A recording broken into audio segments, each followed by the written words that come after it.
just thinking lies over and over and over again. She cries to far away, leave me to myself. So far away, leave love bleeding in my hands again. Leave love bleeding in my hands love lies bleeding. And I wanted you turned away. You don't remember, but I do. You never even tried.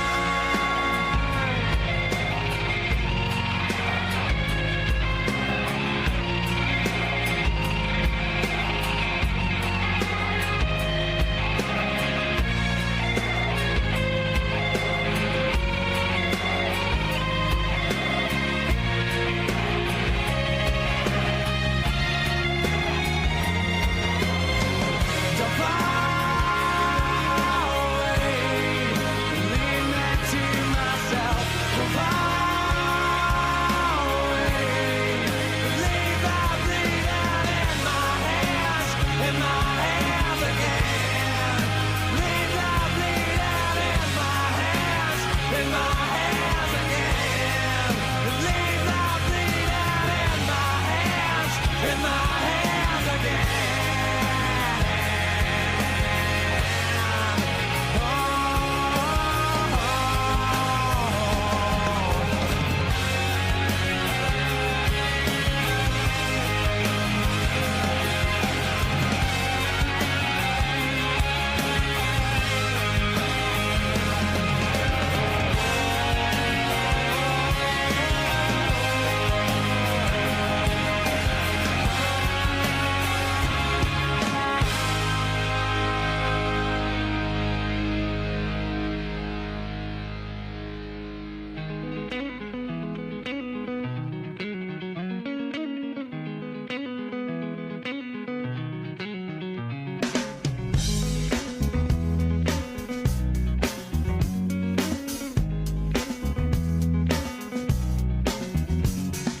Come to decide that the things that I tried were in my life just to get high on.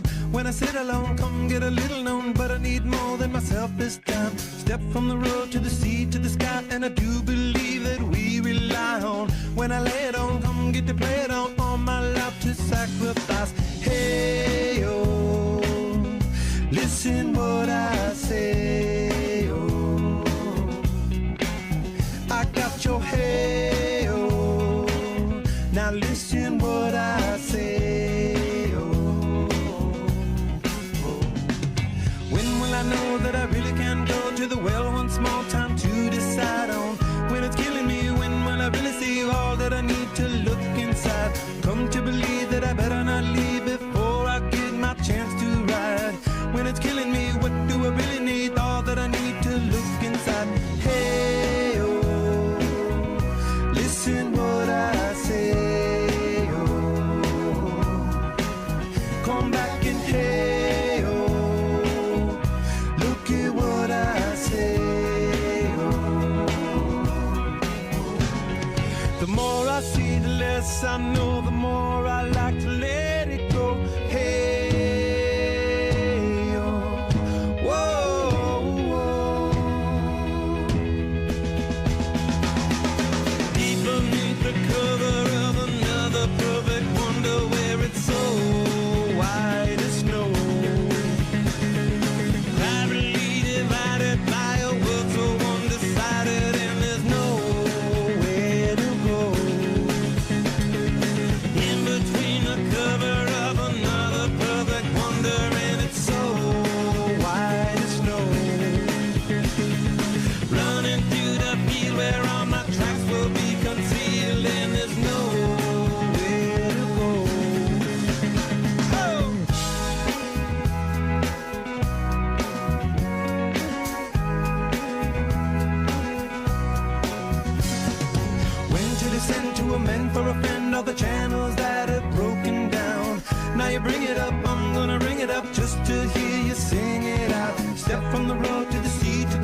And if you believe what we rely on, when I lay it on, come get to play it on. All my life to sacrifice.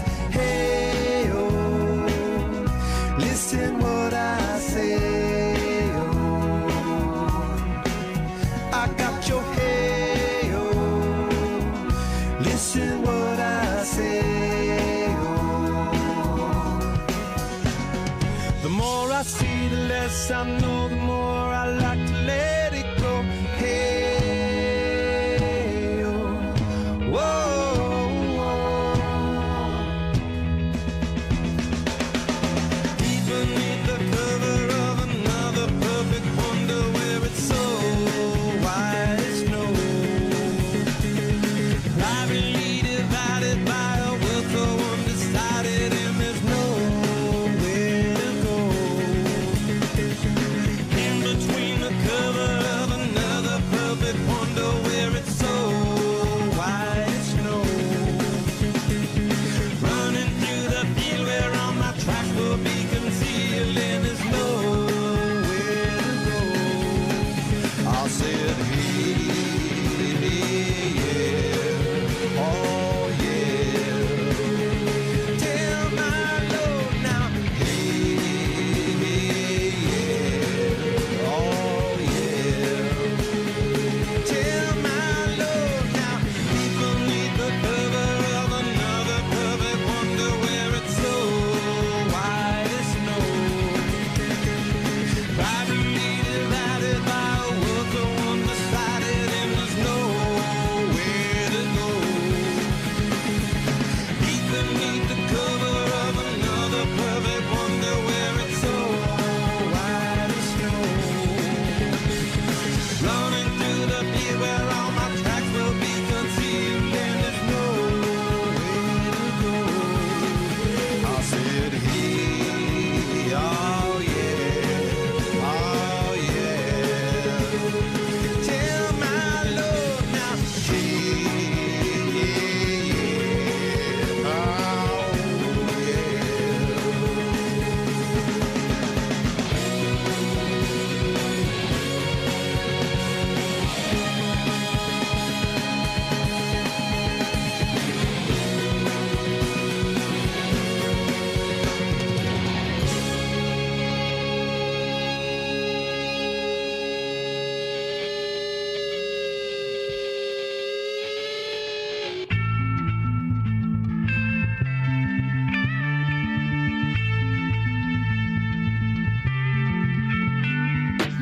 Come my lady, come my lady, you're my butterfly, sugar, baby.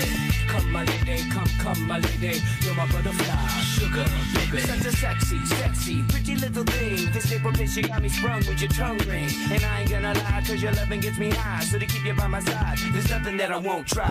Butterflies in her eyes and her looks to kill. Time is passing, I'm asking, could this be real? Cause I can't sleep, I can't hold still. The only thing I really know is she got sex appeal. I can feel, too much is never enough. You always there to lift me up when these times get rough. I was lost, now I'm found, ever since you've been around. You're the woman that I want, so I'm putting it down. Come my lady, come my lady, you're my butterfly, sugar, baby. Come my lady, you're my pretty baby, I'll make your legs shake, you make me go crazy. Come my lady, come my lady, you're my butterfly, sugar, baby. Come my lady, you're my pretty baby, I'll make your legs shake, you make me go crazy. I don't deserve you, and that's it. Some kind of hidden message to show me life is precious, and I guess it's true. But to tell the truth, I really never knew till I met you. See, I was lost and confused, twisted and used. I knew a better life existed, but thought that I missed my lifestyle. Wild, I was living like a wild child, trapped on a short leash, parole to police files. So yo, what's happening now? I see the sun breaking down into dark clouds, and a vision of you standing out in the crowd. So come my lady, come my lady, you're my butterfly, sugar, baby. Come my lady, you're my pretty baby, I'll make your legs shake, you make me go crazy. Come my lady, come my lady, you're my butterfly, sugar, baby. Come my lady, you're my pretty baby, I'll make your legs shake, you make me go crazy. Hey sugar mama, come and dance with me. The smartest thing you ever did was take a chance with me. Whatever tickles your fancy, girls, me and you like Sid and Nancy. So sexy, almost evil, talking about butterflies in my head. I used to think that happy endings were only in the books I read, but you made me feel alive when I was almost dead. You filled that empty space with the love I used to chase, and as far as I can see, it don't get better than this. So Butterfly, here is a song, and it's sealed with a kiss and a thank you, miss. Come and dance with me. Come and dance with me. Come and dance with me. So come and dance with me. Come my lady, come my lady. You're my butterfly, sugar baby. Come my lady, you're my pretty baby. I'll make your legs shake, you make me go crazy. Come my lady, come my lady. You're my butterfly, sugar baby. Come my lady, you're my pretty baby. I'll make your legs shake, you make me go crazy. Come my lady, come my lady. You're my butterfly, sugar baby. Come my lady, you're my pretty baby. I'll make your legs shake, you make me go crazy. Come my lady, come my lady. You're my butterfly, sugar baby. Come my lady, you're my pretty baby. I'll make your legs shake, you make me go crazy. Come and dance with me. Come and dance with me. Come and dance with me. Come and dance with me. Come and dance with me. Come and dance with me. Come and dance with me. Come and dance with me. Come and dance with me. Come and dance with me.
Dance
Come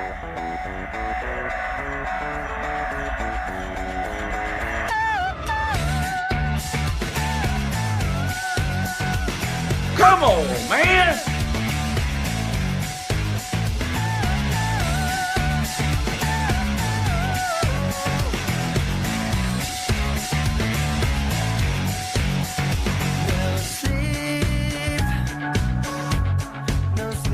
All right. Enough of the music. Good morning. How's everybody doing? Welcome to the morning show. It's Thursday, so we got Mr. Tube joining us today. What's up, Vic? Yeah, good morning. Yeah, how you doing, buddy? Good. It was an interesting show you had yesterday, bud. Yeah.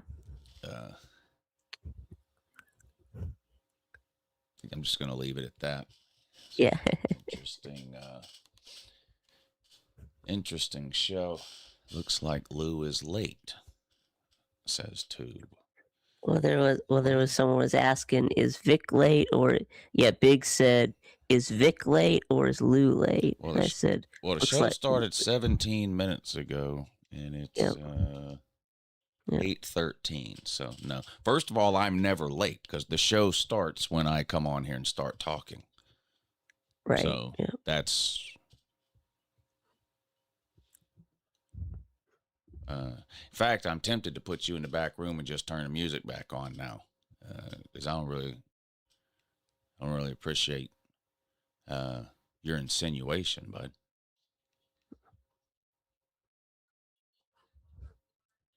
But I'm not going to do that because, man, I have some news. I don't know whether it's good or bad. It might be one of those cases of a tree falling in the woods and nobody being around to hear it. So, in other words, it might not matter whether it's good news or bad news, because hardly anybody will care. Does that make you see what I'm saying? Well, I mean, I might care, but you will definitely care. 100%, you will care, but not. You might be the only one. You might be the only one.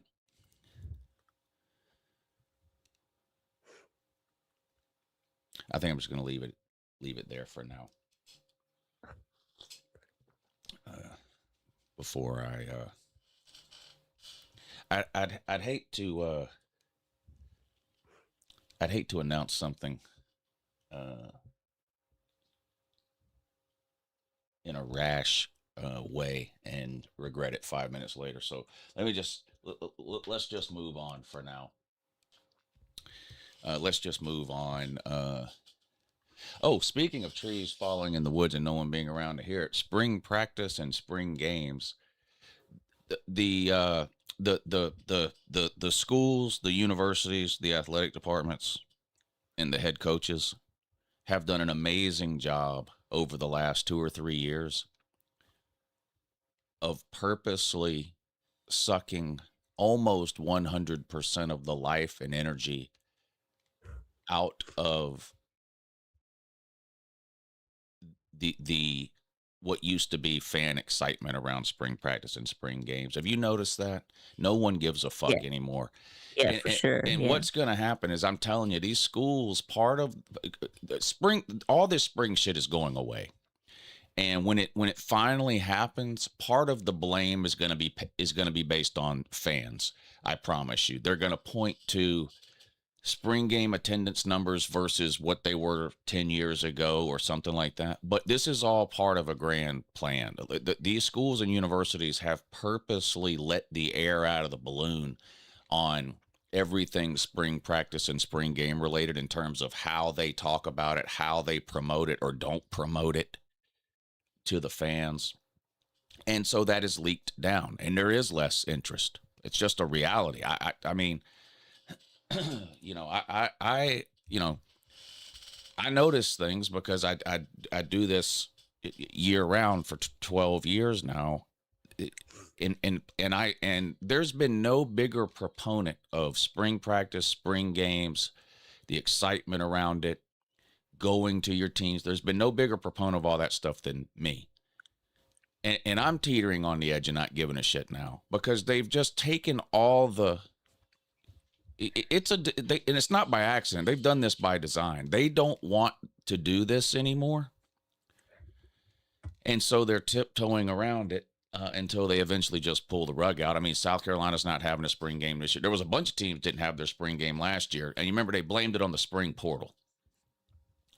Well, we can't have a spring game because what if some other team sees how good our fourth string holder is? Well, now there's no spring portal. Right. So they got to find another reason. And it's going to be a lack of fan interest. That's what it's going to be. They're going to blame it on that. It's a shame. It's a real shame. Are you old enough to remember? Does anybody still do fan day? Anybody watching? Does your team still do a fan day? Georgia quit that after Kirby's first year. Do you remember fan day, Vic? Yeah. Used to be in July.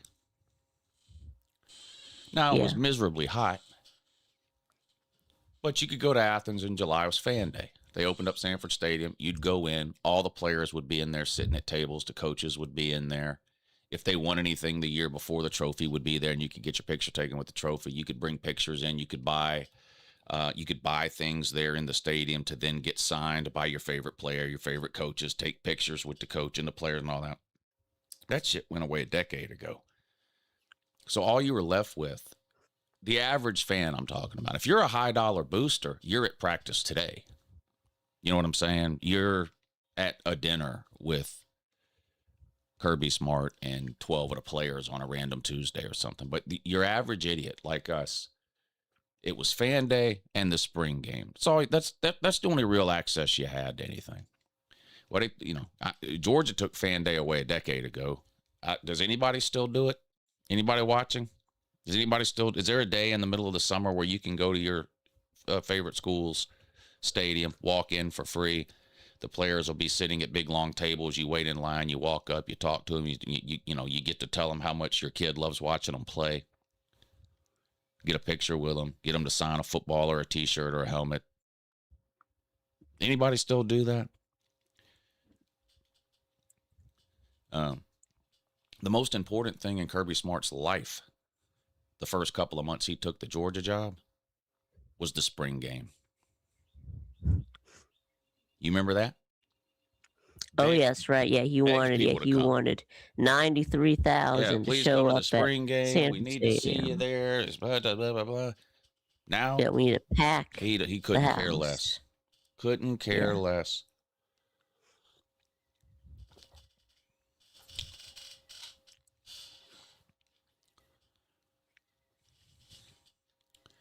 Just after the spring game, kids can get autographs.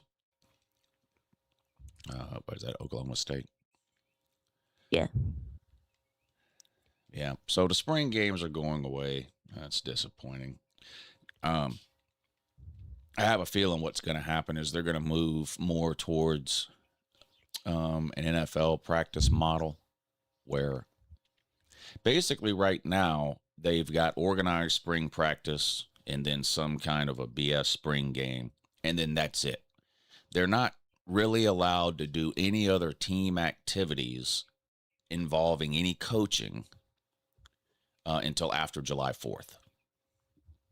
And that's when practice starts for, that we call that fall practice, even though it starts, the week after July 4th. It goes July through August and the games start. I think what they're going to do is do away with this whole spring thing. And right now you have a bunch of what is technically voluntary workouts in college in May and June. Classes aren't in all that. And the coaches aren't allowed to be on the field with the players in May or June coaching or having any type of organized practice. But there's no way to make a rule or anything saying that Gunnar Stockton, for example, can't go to the practice field in June with 4 or 5 wide receivers and throw the football around. So that happens and it is, it's one of those things where it's like it's organized, but it's not organized. It's voluntary, but it's not voluntary. Like you better be there type of thing. It's just the coaches aren't allowed to be there. I think what they're going to do is move that to February, March, and April, and move what we refer to now as spring practice to June. And, the coaches will have 2 or 3 weeks in the end of May, beginning of June to have organized sort of, how like the NFL, right after the draft, which is coming up soon, they have what the NFL calls OTAs. You heard that, Vic? Yeah. You know what that stands for? Yeah. Optional something. No. Optional training. Yeah, off-season training. Yeah, something. And it's similar to what colleges do now in May or June. It's not really practice. There's rules about who can be there, who can't, and all that, but it's not really. I mean, if you're trying to make an NFL team and you don't show up for OTAs, like you're not making the team. So like they can call it optional, but we really know it's not. And then the NFL, of course, doesn't start practice till whatever it is, 6-8 weeks before the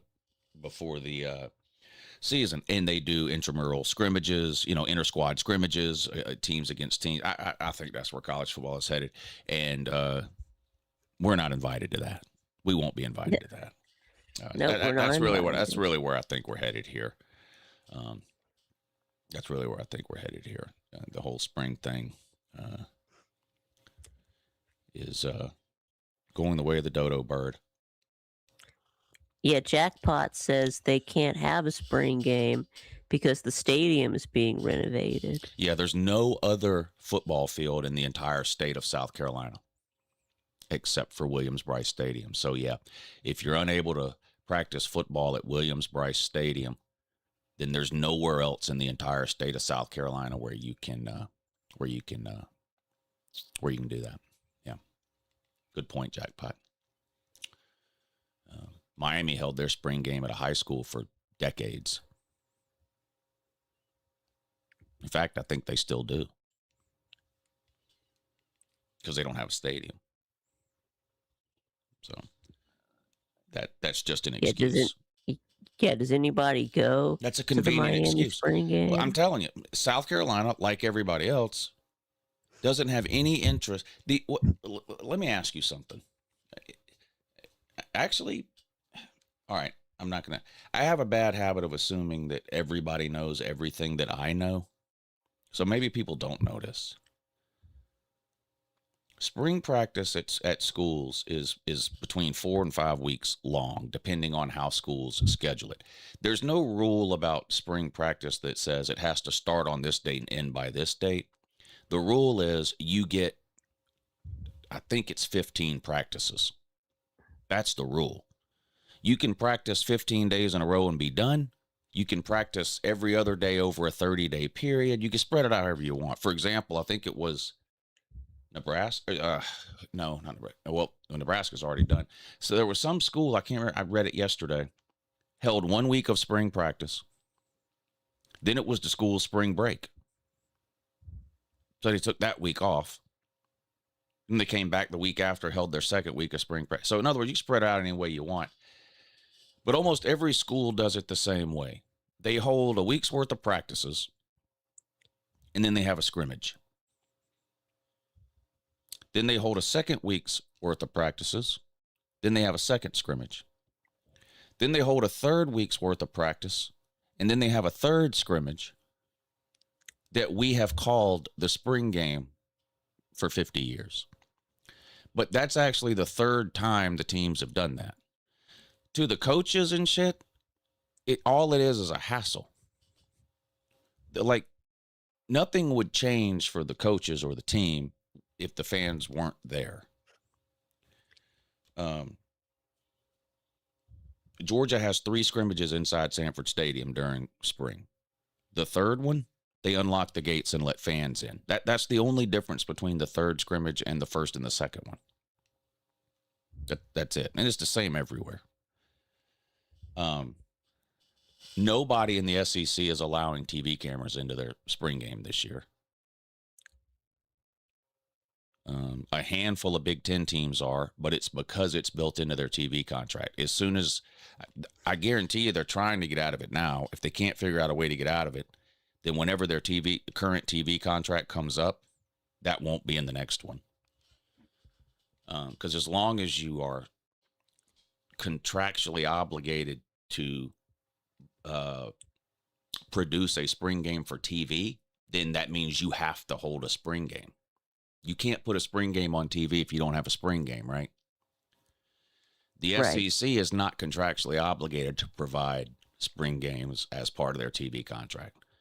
So all these SEC spring games that used to be on TV, ESPN would go to 4 or 5 SEC teams that they thought people had interest in watching their spring games, and they would ask them, "Hey, can we come in and broadcast your spring game?" And the teams say, "Yeah, of course, come on in." Now, ESPN still does that. I used to blame ESPN for this until I figured out what was going on. He said, "I don't understand why ESPN doesn't broadcast more of these spring games." They can't broadcast a spring game if the school tells them to go fuck themselves.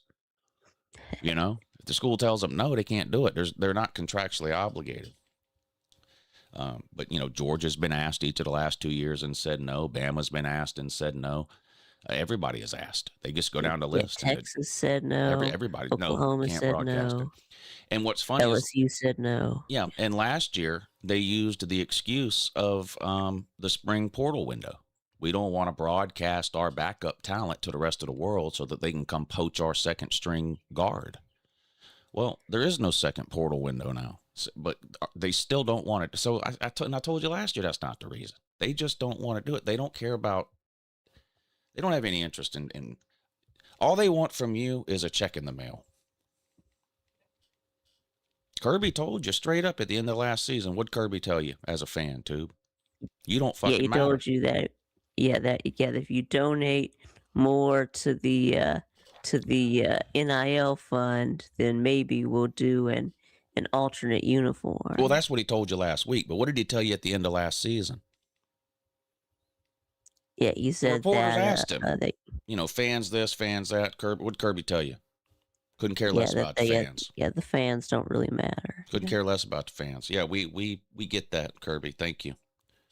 You care about us when you send that donation letter, bud. Yep. Then you care about us then, yeah.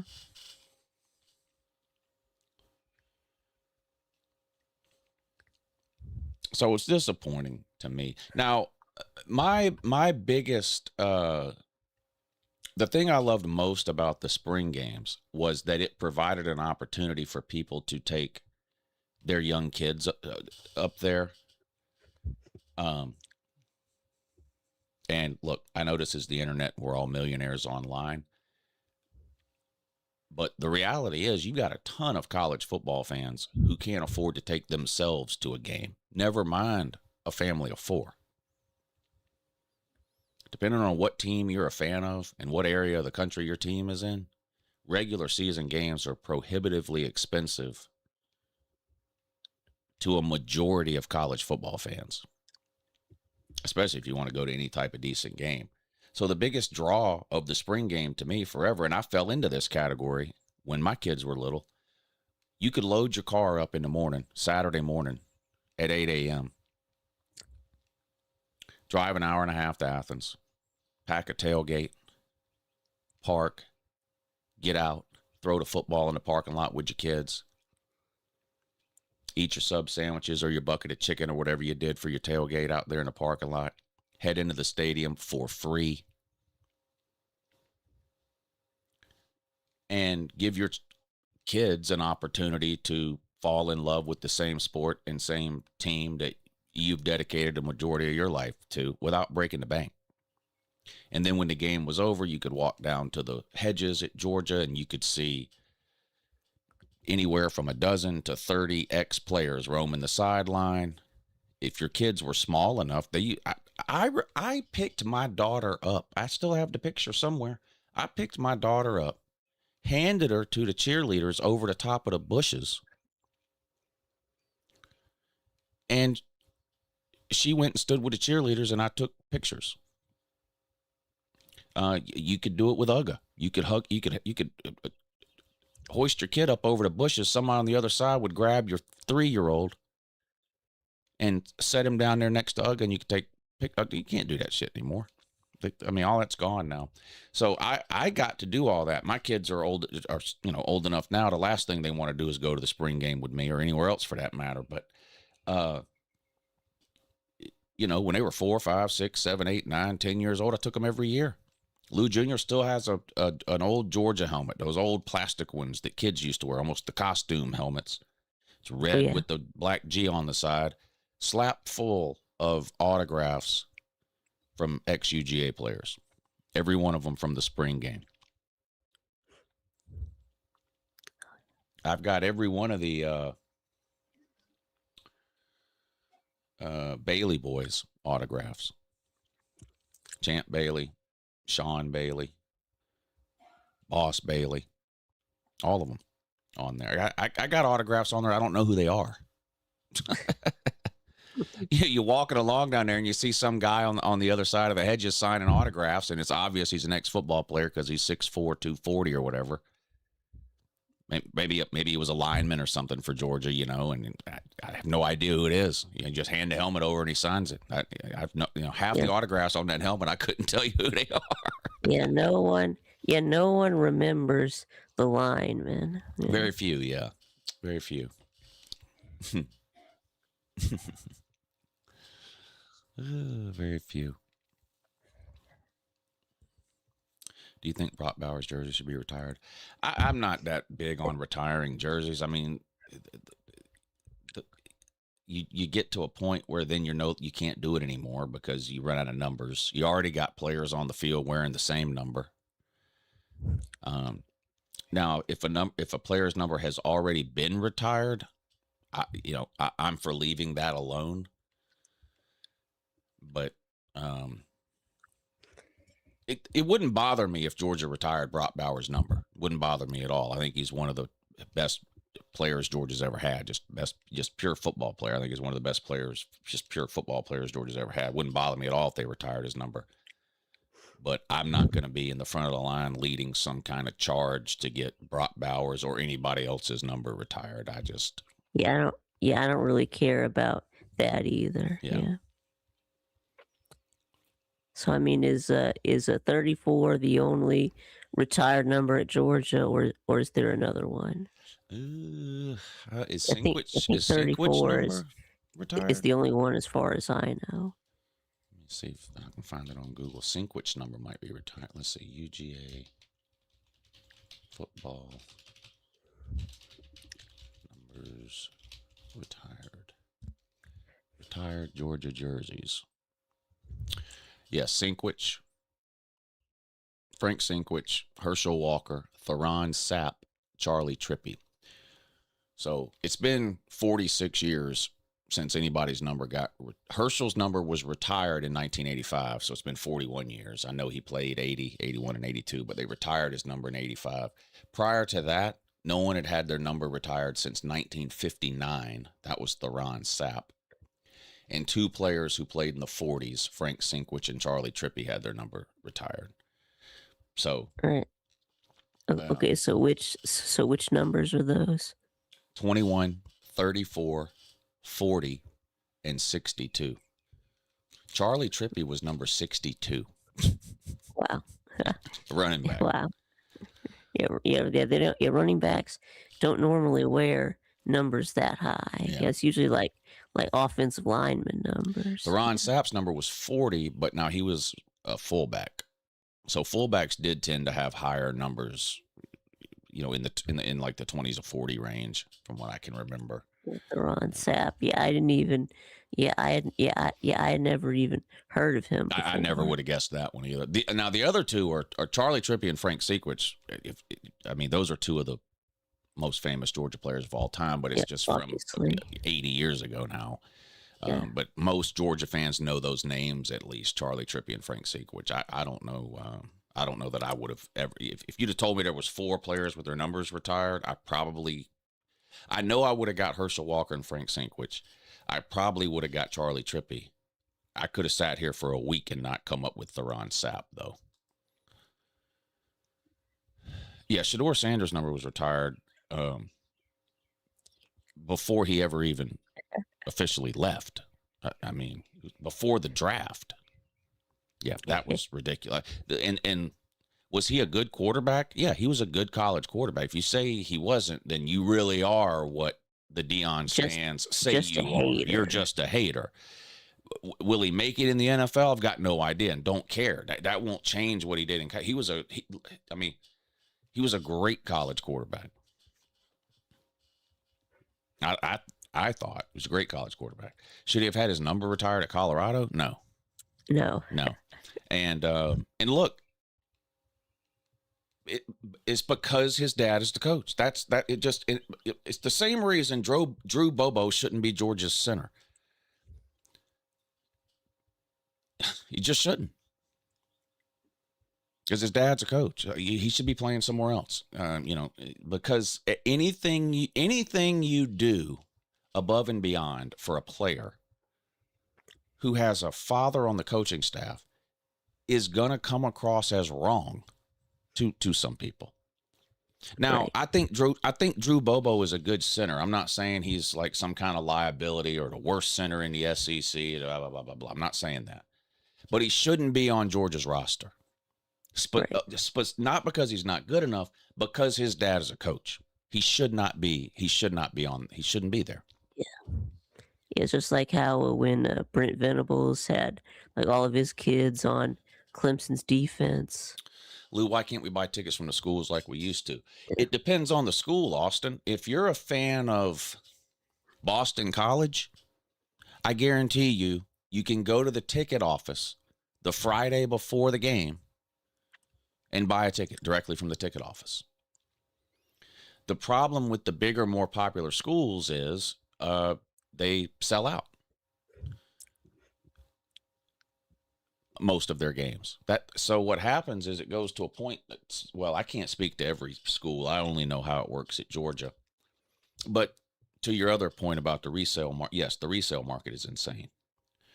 The resale market is insane. The Masters is getting ready to start here next week. Probably the hardest ticket in all of sports to get, period.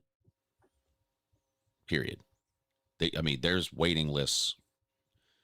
It's crazy.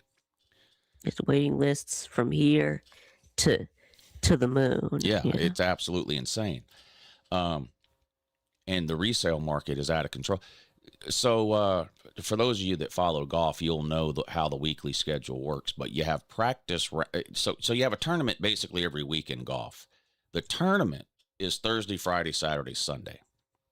But all the players get wherever they're going on usually Monday, sometimes Sunday or Saturday or Sunday before.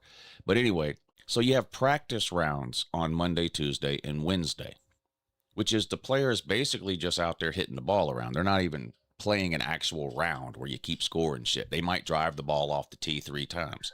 They might not even drive the ball off of the number 4 tee. They might want to practice their second shot from a certain place in the fairway, so they just walk down there, set their ball down, and hit it.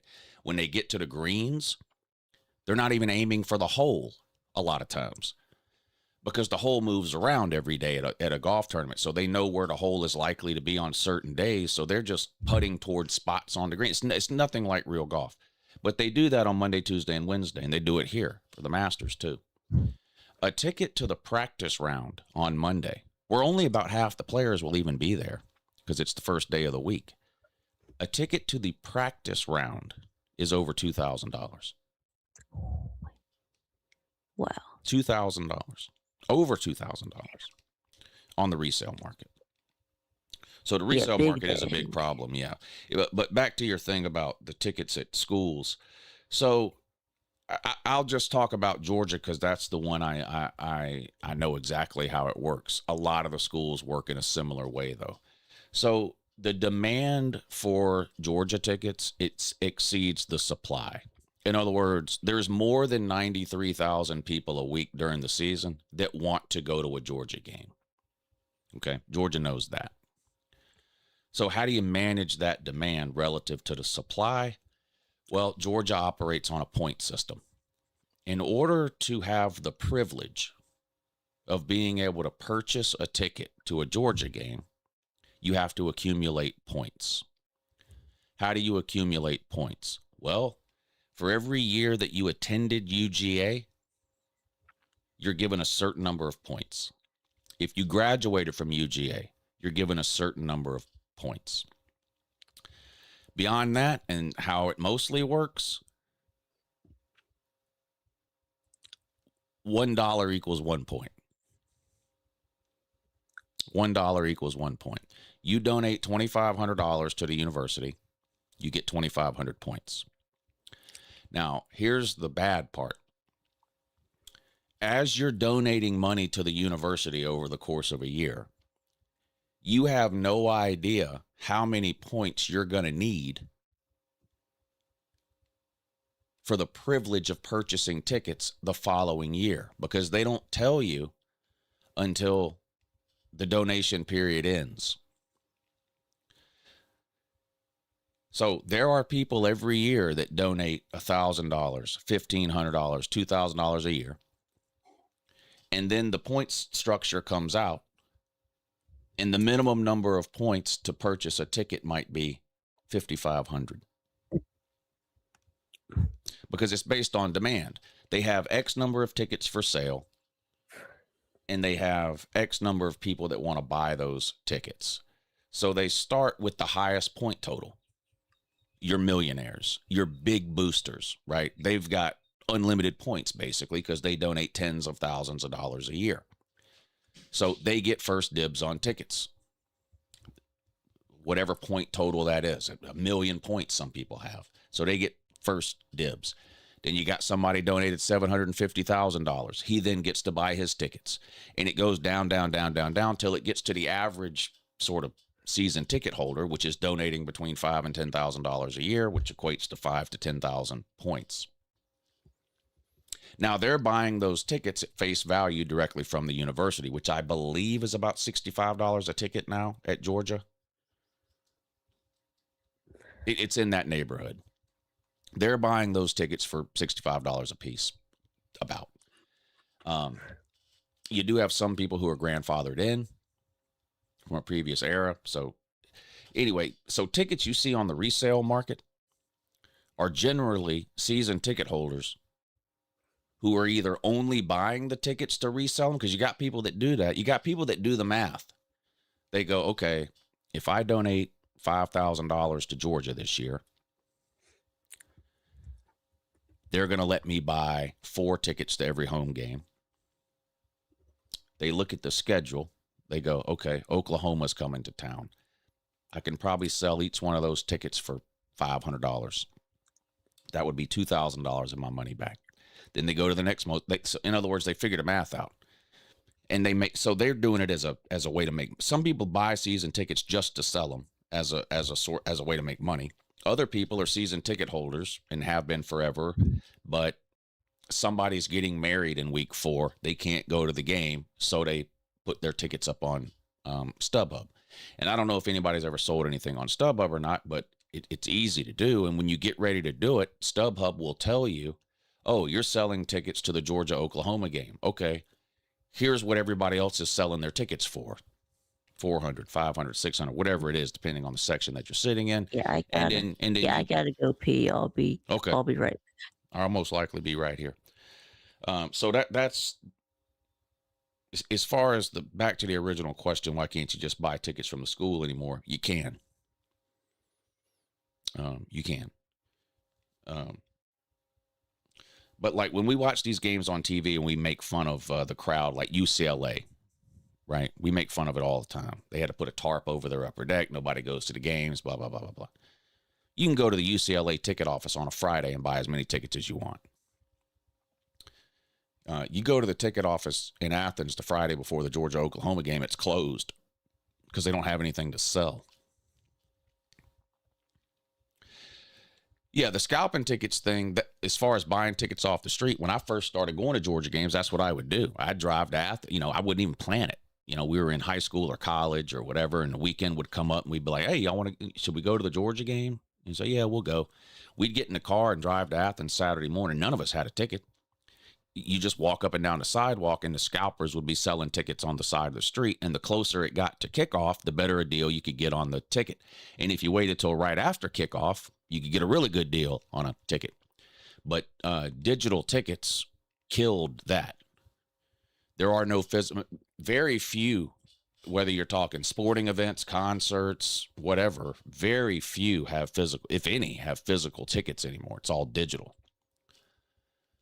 It's all digital. You know, you go to StubHub and buy it. And I got an email this morning. You know, I'm taking my son to that concert in Athens in, I guess, 3 weeks. And I bought those tickets off of I don't remember if I think I got them off of TickPick, which is just like StubHub. You know, you got Ticketmaster, TickPick, SeatGeek, StubHub, whatever. I think it was TickPick I used. But I got an email from TickPick this morning about your tickets will be transferred to your email on this date, blah, blah, blah, whatever. That's how it all, you know, that's how the shit works now. So if you wanted to go to that Jason Aldean concert, you got to buy tickets ahead of time online. The thing at Sanford State, you know, you can't, you know, oh, let's drive to Athens the afternoon of the concert and just walk up and down the street and buy a scalped ticket. You just can't do that anymore. Can't do that anymore.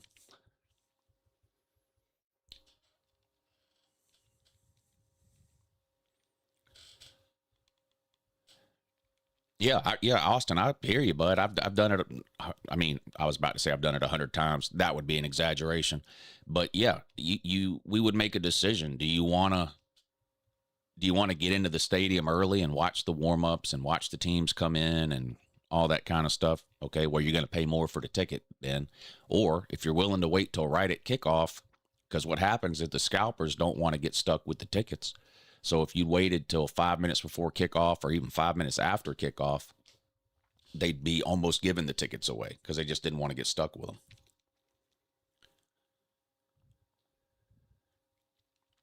Game Time. Yeah, that's another one. Game Time, StubHub, Ticketmaster, TickPick, SeatGeek. There's a bunch of them. And I usually look around too. Like I don't have like one specific one that, okay, this is, I always buy from StubHub. In fact, I've bought tickets to two different sporting events so I bought the concert tickets for me and for Lou Jr. or whatever in April. And then remember I bought the World Cup tickets.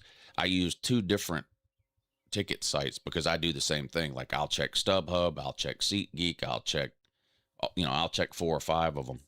And, they're usually mostly in line, you know, maybe $5 or $10 cheaper on one or the other. But every once in a while, you'll find somebody, you know, if you check at the right time, because people are setting their own individual prices. You know, it's not, StubHub's not setting the price. SeatGeek's not setting the price. You know, whoever put those tickets up for sale is choosing their own price. And every once in a while, you'll find you'll get lucky and find a ticket for, you know, $50 cheaper on one site than the other. But it's usually pretty close, you know, within $5 or $10. And then different sites have different fees, and you know, so you account for that. What I do is buy the cheapest ticket and then go sit in a nice seat that didn't sell. Well, yeah, unless you're, you know, unless you're going to some major game that you know is going to be sold out, that's an option too. That a lot of people will do, buy an upper deck ticket and then try to look for a ticket in the lower section, or look for an empty seat in the lower section. Yeah. How many people you're going with too, sometimes determines all of that kind of stuff too. You know, if you're by yourself, that's one thing, or maybe 2 people. See, you know, it's pretty easy to find 2 seats. You got 4 or 5 people, that can be a little harder. Wife makes fun of me because I still want to print out my plane tickets. I did that for a long time too. In fact, a lot of times when I go to the airport, I've got the Delta, you know, I always fly Delta. I've got the Delta app. It pulls the ticket up right on your phone. It's all digital. But anytime I have to check a bag, which means you got to wait in line anyway and talk to the agent and check your bag. And that's where you normally would get a ticket printed if you didn't have it on your phone. I will ask them to print me a ticket anyway. Just in case I lose my phone or my phone goes dead or whatever, I have some kind of physical ticket that proves I'm allowed to get on this plane. But I get paranoid when I'm flying, about every, is the flight going to be late? Is it going to be canceled? Are they going to lose my bag? Am I going to have enough time to catch my connecting flight? Like, people that don't fly,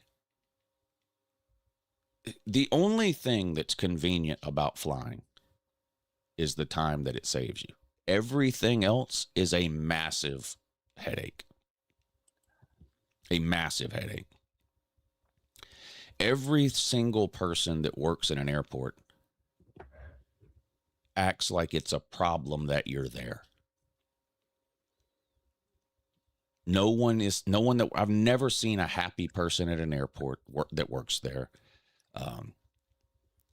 It's extremely confusing unless you fly regular. Even if you fly once every couple of years, it's extremely confusing. From where to park is confusing. Which entrance to walk into at the airport is confusing, especially if it's a bigger airport with multiple terminals. Once you walk into the airport, where do I go? Where's the line to drop my bag off versus the TSA line versus what if I just need to print a ticket, or what if I just have like, everything is confusing. They herd you around like cattle. Whether you're talking about the ticketing line, the baggage line, the TSA line, you don't know what to do in a lot of cases. I fly pretty regularly, and I tend to fly in and out of and through the same airports over and over again. So I'm probably a little bit more comfortable than the average person that's flying. But I'm serious. Even if you fly once or twice a year, it's extremely confusing. It's a giant fucking hassle. Is my bag too big? Does it weigh too much? If you've been to the airport more than a couple of times, I'm sure you've seen somebody at the baggage check line having to open their suitcase and throw shit away because their bag weighs 51 pounds instead of 50 pounds. And nope, you can't put that on the plane. It's a pound. It's a giant hassle. A giant hassle. And then you get through all that. Okay, great. Now you're in the terminals. Now you have to find your gate. Okay, well, which gate is it? Which gate number is it? And then once you get there, you got to make sure they haven't changed your gate, because that's a big problem too. You can get to the airport 2 hours before your flight, look on your phone, and it'll say, you're flying out of gate D12. And you say, okay. So you go, you check your bag, you get your ticket, you wait in line in TSA, you get scanned, you go through. Okay, you're looking at the signs. Where's Terminal D? Okay, Terminal D this way. Walk half a mile. Okay, you find Terminal D. All right, I'm gate 12. All right, you're walking down. You find gate 12. You sit down. Okay, good, we made it. Just got to wait on them to board the plane. And then 5 minutes later, you look up at the little TV screen there at D12. Delayed. And it's got a flight that's not yours. And you're like, wait a minute. I'm flying to Vegas, and this says that this plane is flying to Des Moines. What the fuck? No. Then you look back on your phone. Oh, they changed your gate. You're no longer flying out of D12. Now you're flying out of A4. So now you got to run to A4. You got to run to fucking gate A, which is another mile away. You get to Terminal A. Now you got to find gate 4. It's a giant hassle. And then even when you find the right one, they say, okay, now boarding. Or no, first they hit you with the pre-boarding speed. What the fuck is that? How do you... We're going to begin pre-boarding anybody with an infant or anybody that's in the same shape as Vic tube. Oh, yeah. And you're like, what is how do you pre-board? I guess they board before everyone else. That's boarding first. That's not pre-boarding. Pre-boarding is when you're sitting in the gate waiting. That's now boarding zone 1 and medallion members and people that are taller than 7'2". I'm like, wait. Okay, whatever. Okay. The whole thing is a nightmare.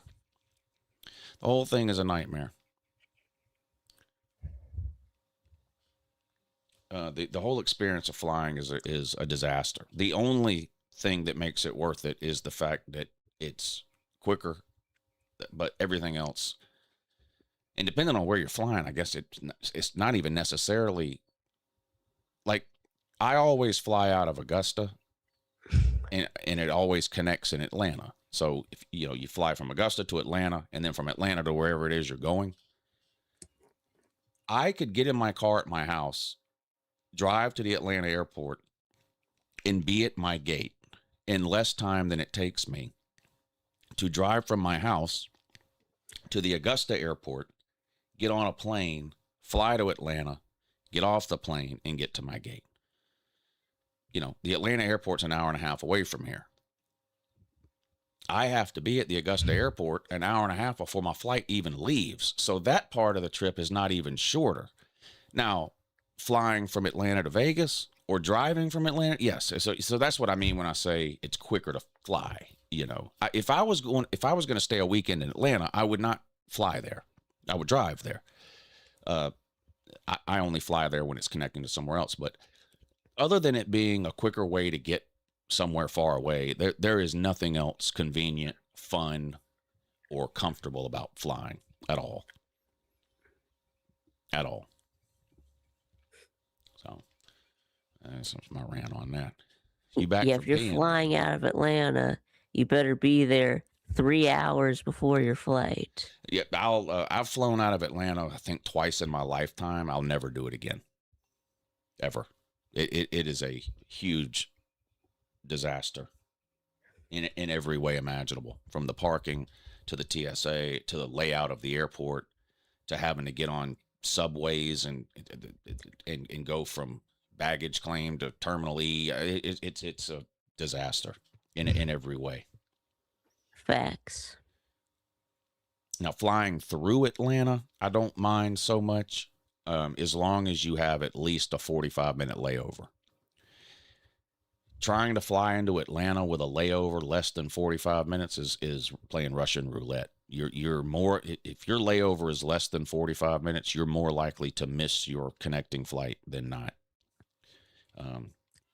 I have flown into Atlanta a bunch of times, and you think you're getting ready to land, and the pilot comes on and says, "We have to circle the airport for 15 minutes because they don't have any available runways right now." And so that's delaying when you land by 15 minutes. And if you've only got a 30 or 45-minute layover in Atlanta, every second counts. I mean, you see people running through the Atlanta airport that like you wouldn't believe. Like it's the 200 meters at the Olympics, dragging a suitcase and a baby or something. Because their plane was late landing for whatever reason. Maybe it took off late. Maybe it had to circle the airport, whatever the reason. Sometimes you'll land at the Atlanta airport, taxi down the runway. You think you're getting ready to pull up to your gate, and you look out your window and there's another fucking plane there still. So you have to sit on the tarmac 200 feet away from the gate, waiting on some other plane to pull out of your gate so that you can pull in. So that any number of things could happen. So I don't mind flying through Atlanta as a connecting airport. But you anything less than 45 minutes to an hour of a layover, you are really you're really taking a chance on missing your your connecting flight. The Augusta flying in and out of the Augusta airport is a fucking breeze because it's tiny. There's only 2 terminals and 4 gates, 6 gates, 2 terminals, 6 gates. TSA, I've never waited in line more than 5 minutes at the TSA in Augusta because it's such a small airport. There's, at any given time, there's 300 or 400 people waiting to take a plane, as opposed to Atlanta, 3,000 or 4,000 at any given time. I got to go pee now, Vic. I'll be right back. You're in charge, bud. Okay, yeah, I'm in charge. And of course, LaGuardia. Yeah, I've never been to LaGuardia, but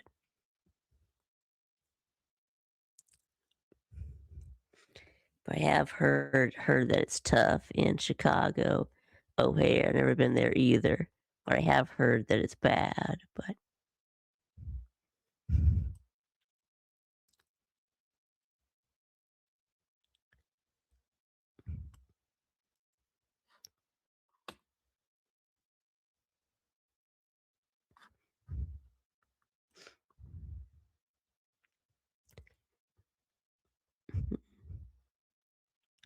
Our flight, yeah, Big says, our flight to Nashville was a shit show. Yeah, I'll bet it was. I mean, yeah, flying is always a shit show. I've been to LaGuardia, it's busy AF. Yeah, I'll bet it is.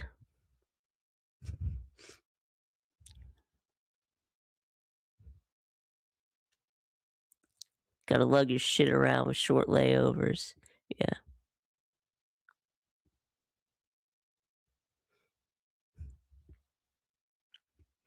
Gotta love those short layovers. Yeah, DFW. Okay, I guess that's in Dallas. Okay. Yeah, I wouldn't know about DFW. So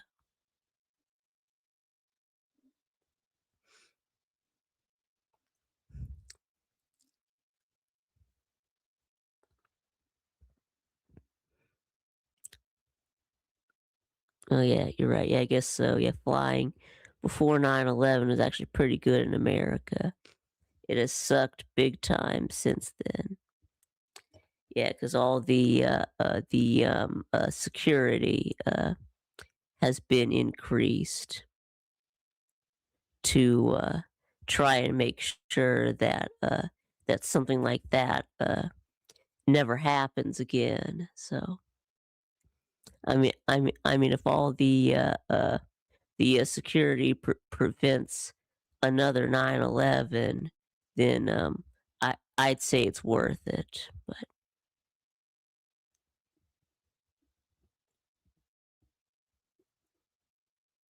yeah, Newark Airport is a shithole. Yeah, extra security. The people who have, oh yeah, you're right, who have no customer service skills. You're right. That is a problem. Yeah.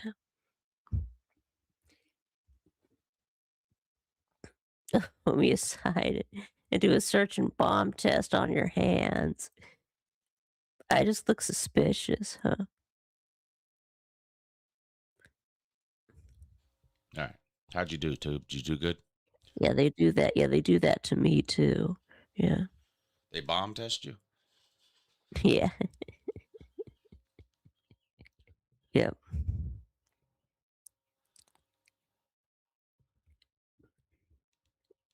Yeah, they do. They have to give me the pat down. Yeah. I That's right. don't. They bomb test my hands. They also bomb test my chair too. Yeah. I don't think I've ever been. Sometimes they just randomly pick people out of the line to pull them aside to pat them down or whatever. I guess they're supposed to do like one out of every 50 people. I don't know what the numbers are, but I don't think I've ever got plucked to the side for that. Um, yeah, I don't think I've ever had that problem. Worst I've done is I think it might have been on the way back from Vegas this past year. I have a little a Bluetooth speaker that I'll take with me out of town sometimes. Um, one of those little, it's like a Beats pill or whatever they're called. Anyway, um, when you're getting ready to go through TSA and they're getting ready to scan all your shit or whatever, they'll tell you take any electronics out of your backpack, blah blah blah. And I'm always thinking laptop or iPad, and I don't have that. Um, but I guess it's speakers too. And on the way back, I think it was on the way back from Vegas. My speaker was in my carry-on luggage, and Mhm. it went through the scan machine, and it set the thing off, and it got pushed to the side, and the guy had to open my suitcase and go through it and all that. And I was like, oh yeah, I forgot that was in there. And he was like, oh, okay. And he zipped it back up, and that was it. But that's about the worst thing that's ever happened to me at TSA. Yeah, we've had yeah, toothpaste and contact solution get confiscated. So Yeah, it can't be over a certain amount. yeah, yeah.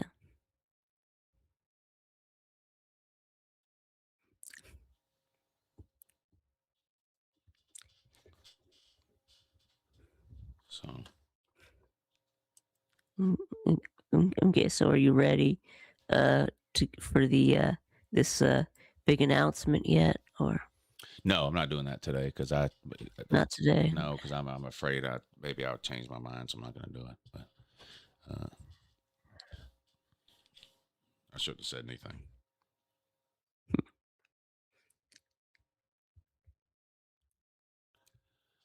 I get the experience of TSA proctologist exam next week. Oh, you have to fly. That's right. Yeah, you're going on some kind of work trip. Slaw is. Oh yeah, that's right. Oh, yeah, his work trip. As much as we've spent the last 20 minutes complaining about airports and TSA and traveling and all that, I sure would love to be packing my suitcase up today to jump on a plane to Vegas. But, I can't find anybody that wants to go. It's the weirdest thing. You would think people would be dying to go to Vegas. Nobody wants to go. Nobody wants to go. I don't know what I'm going to do. I guess I'm not going to do anything, am I? No. I mean, it's a real shame. Yep, it's a shame. Yep. So,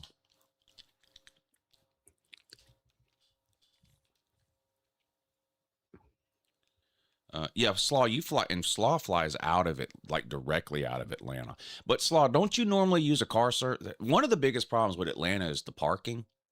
They have a couple of parking decks that are actually owned by the airport, and so they're relatively close to the airport, like definitely walking distance, but they fill up. If you have to fly out of the Atlanta airport at like 2 PM, you're not getting one of those spots. Like the only time I've ever got one of those parking spots at the Atlanta airport is when I was flying out at like 5 AM. So you're getting there at 3 AM. But those things fill up. And so then what they have is beyond the perimeter of the airport, they have these private parking lots that are owned and operated by third-party companies. And you have to get in a fucking van or a bus or something in the parking lot, and they drive you to the airport. And so then when you fly back into Atlanta, when your trip is over, same thing. You have to go outside. You have to remember which bus service you used, which lot you parked in, and the lots are the size of 10 football fields. So even if you remember, okay, I parked in whatever lot, you have to remember, I parked on, row B, section 8 or whatever it is. Like I take a picture of it because that's the only way you'll remember. So the parking there is a problem. And you got all these suitcases and you're having to lug them up into a van or a transport bus to get a ride to your car. It's a giant fucking hassle. Yeah, Slaw has a ride, take him and drop him off.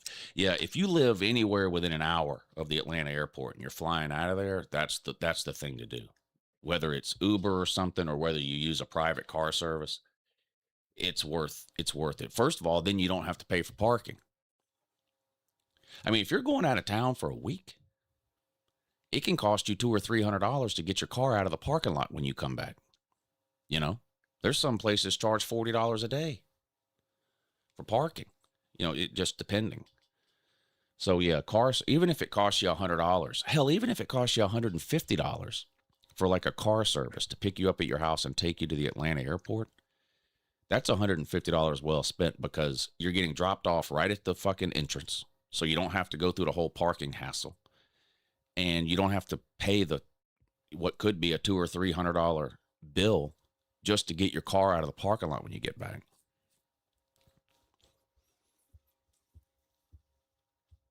Yeah, I hear you there, Slaw. I hear you there.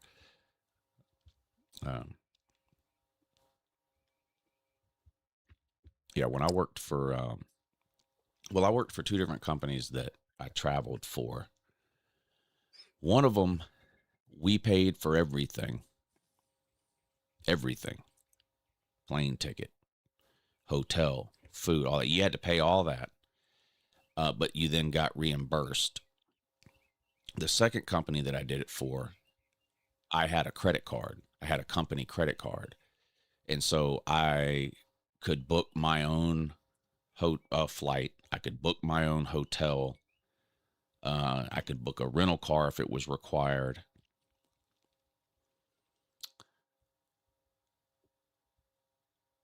But then there was some things,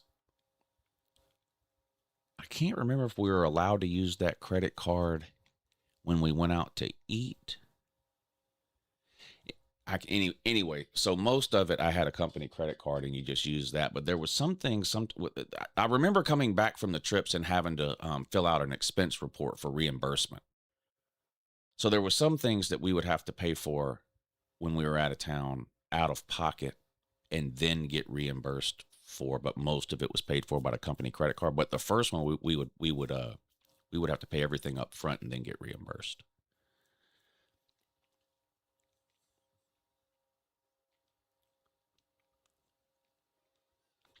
My Uber ride to the airport cost $110. The way back was $90. Yeah, probably still worth it. That's not that bad. Yeah, it would have cost you about that to park your car there, plus the hassle and inconvenience of having to find your own parking spot and tote your luggage through the parking lot and all. That's the other thing about the Augusta airport. The worst parking spot at the Augusta airport is maybe a 3-minute walk to the front door. I mean, you can see the front door of the Augusta airport from the worst parking spot they have. You know what I'm saying? There's parking spots at the Atlanta airport to where you don't even know which direction the airport is. Like if someone asked you to point towards the airport, you would have no way which direction to point. I have no idea. There's parking lots where you have to get back on the interstate. Like, let's say you drive into the Atlanta airport because you're thinking you're going to get lucky and get one of the actual airport parking spots. So you pull in, you get off the interstate, you go into the airport, you go to the departures thing. You're driving around the fucking parking deck looking for a spot. You can't find one. So you go, well, shit, I'm going to have to park in one of the private party parking lots. Some of them you have to leave the airport entirely, get back on the interstate, get off at another fucking exit. I mean, so you're talking a 7 or 8 minute bus ride to get from the parking lot to the airport in some cases. The Augusta airport is not that. Like the downsides of the Augusta airport are they only fly to 4 cities direct. And because it's so small, they don't have, a Wild Wings in there and or Popeyes, Chick-fil-A. Yeah, they do have a spot where you can get something to eat or drink, but it's basically like a scaled down deli. Like they'll make you a sandwich, maybe a grilled cheese, or they'll make you like a ham and cheese. Hammer turkey. Hammer turkey, yeah. Or they'll sell you they'll have Coke, water, beer. So it's not like if you're there, there's just nothing to eat or drink. But the other thing is, nobody is connecting through Augusta. Augusta, you're either originating from Augusta or ending in Augusta. So it's not like you're landing in Augusta and you have a 3-hour layover where you need a bunch of options to eat. You know what I'm saying? People aren't spending a lot of time in the Augusta airport. You're showing up an hour and a half before your flight leaves. By the time you check your bag, get your tickets, and get through TSA, you've got maybe 45 minutes to an hour before your flight leaves. And if you land in Augusta, you're not getting on another plane. That's it. You're home. Like, you're leaving. So there's no they don't need 10 restaurants in there,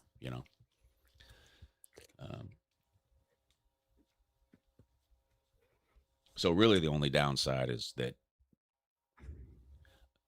unless you're going to Dallas, Atlanta, Charlotte, or Washington, D.C. out of Augusta, you're going to be connecting through one of those 4 airports to go wherever it is you are going. Like if I want to fly to Vegas, I can't fly from Augusta to Vegas. I'm going to go Augusta, Atlanta, Vegas, Augusta, Charlotte, Vegas, Augusta, Dallas, Vegas, one of those three. And it's the same thing no matter where you're going to New York, you're going to go Augusta, DC, New York, or Augusta, Atlanta, New York. only four direct flights in and out of Augusta. Now, this time of year, there's a lot more. So Delta and American are the two airlines that operate out of Augusta. Each of those airlines, the week before Masters, which is this week, the week of Masters, which is next week, and the week after Masters, both of those airlines will operate additional flights to airports all over the country. So like this week, next week, and the week after, you can fly direct Augusta to Chicago, Augusta to LA, Augusta to New York, Augusta to St. Louis, Augusta to Detroit, whatever, because there's a lot of, there's demand during that period. There's for people from all over. But generally, if you fly out of Augusta, you're going to Atlanta, primarily Atlanta and Charlotte. But there are a few flights a day to Dallas and a few flights a day to Washington, D.C.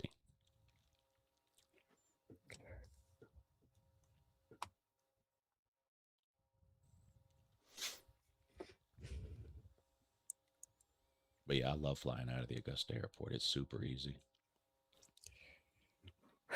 Yeah, Paul says I've flown out of Atlanta so damn much I can get around there. They're blindfolded. Yeah.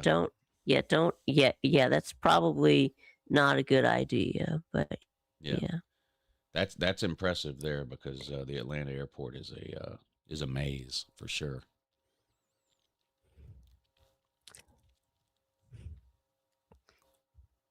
It's a maze.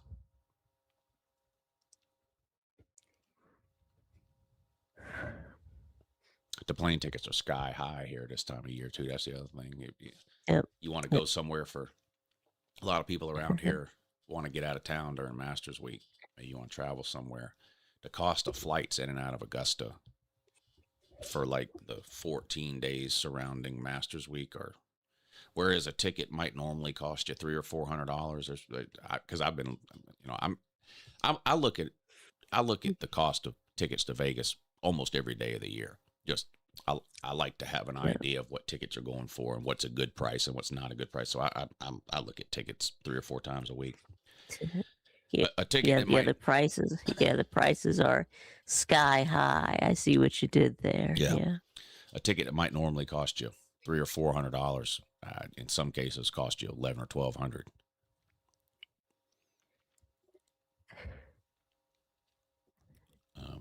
Me and a lady thought about taking a trip next week, Masters Week, leaving Thursday, coming back Sunday. She has that phlebotomy class, but she gets out Thursday at 1:00 in the afternoon and doesn't have to be back till Monday morning. And we usually go somewhere during Masters Week. And so I looked, and not even just to Vegas. I was looking at other places too. It's the cost of the plane tickets to get out and to fly in and out that week are just prohibitively expensive. Especially when you know that any other time of the year you could take that same flight for a third of the cost. Why I'm gonna pay $900 to fly to whatever place Thursday through Sunday of Masters Week when I can do Thursday through Sunday any other week of the year for $350. Like, it just doesn't make sense to do that. Yeah. I've actually never been to the Dallas airport. As far as flying out of Augusta goes, I almost always fly Delta, and Atlanta is the Delta hub. So if you fly Delta out of Augusta, there's a 99% chance you're going to be connecting through Atlanta. If you fly American Airlines out of Augusta, there's a 99% chance you're going to be connecting through Charlotte. But each of those airlines also operate flights back and forth from Dallas and Washington, D.C. It's just way less number of flights per day from Augusta to Dallas and Augusta to D.C. than there is Augusta to Atlanta and Augusta to Charlotte.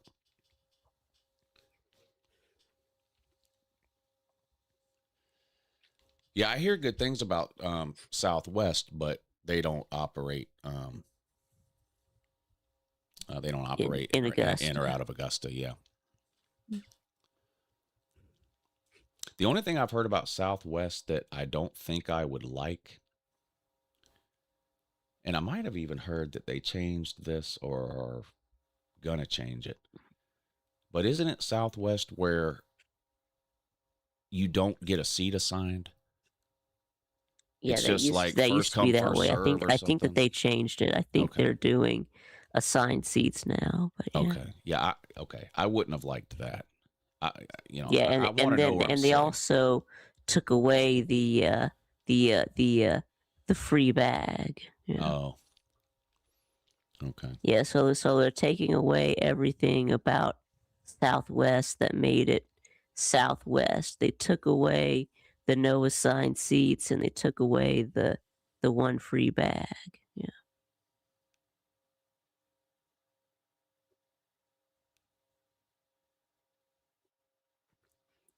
Yes, now they took away the two things that set them apart. Yeah.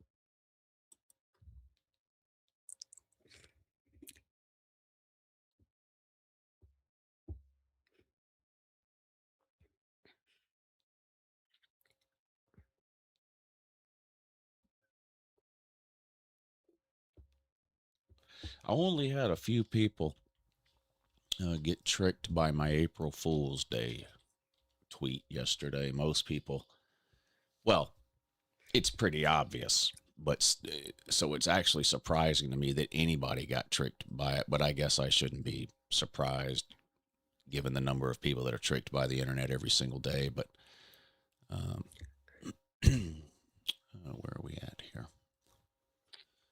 But this was it's a pretty strong list here. I'm not gonna lie. Let's see. Here we go. Notre Dame and its fans handled missing the playoffs last year with dignity and class. FSU is leaving the ACC next year. Ohio State owns the SEC.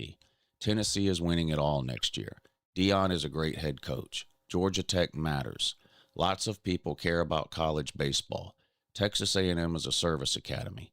Air fryers are a must. Nirvana was an amazing band. ESPN picks the playoff teams. Um, Yeah, like the air fryers are a must. Yeah, that's my favorite one. This guy here, and you always have one person like this. This guy here, Tyrannosaurus, whatever the fuck this is, got tricked. Mhm. He tells me wrong. Following their exclusion from the playoff, Notre Dame withdrew from bowl consideration. So he's telling me I'm wrong about Notre Dame and its fans handling the missing the playoffs with dignity and class. So he got tricked, right? And I said, well, what's wrong? Yeah. He says, the first sentence of your post. I had to tell him, they're all wrong, bud. And then I don't know what this means. He says, you will be out of eligibility soon. It's all good. I think at this point, he realized he just got tricked by an April Fool's post. And you get somebody like this every year. So now he starts denying that he was ever fooled and accusing me of just not understanding his sarcasm. Let's see. I said, wait, did this entire tweet sail over your peanut head? It's April 1st, bud. Go back to sleep. He said, or did my blunt sarcasm deflate your ego? Yeah, he's trying to backpedal. Right. He clearly got tricked, and now he's trying to pretend like it was me that got tricked by his sarcastic comment, implying that he was tricked when really he wasn't. And he goes on and on. I said, I don't think so. It really seems like you were legitimately confused. And then I hit him with the bud there. He says, oh, it did. Why else would you respond so quickly? So he's back to his sarcasm confused me is what he's claiming there. So I don't know, but I think he got fooled. Fool's Day is 365 days a year for Georgia fans. Sorry, bud. So something tells me this isn't the first time you've been tricked by the internet. He says, I'm on a roll. Before you know it, Logan Paul will be fine. So the guy just got tricked. It's no big deal. Happens to a lot of people on April Fool's, got tricked. But the sad part is when instead of just admitting you got tricked, you know, oh, no, I knew. I was just kidding and pretending I didn't know. You know, that whole deal there. Let's see. Oh, here's another one from an hour ago. Ohio State owns the SEC. When did this happen? Exactly. Come on, Brett. Yeah, when did that happen? Yeah, when did that happen? Come on, at Hammer Dog. I had to let him know what happened yesterday on April Fool's Day, just like everything else on this list.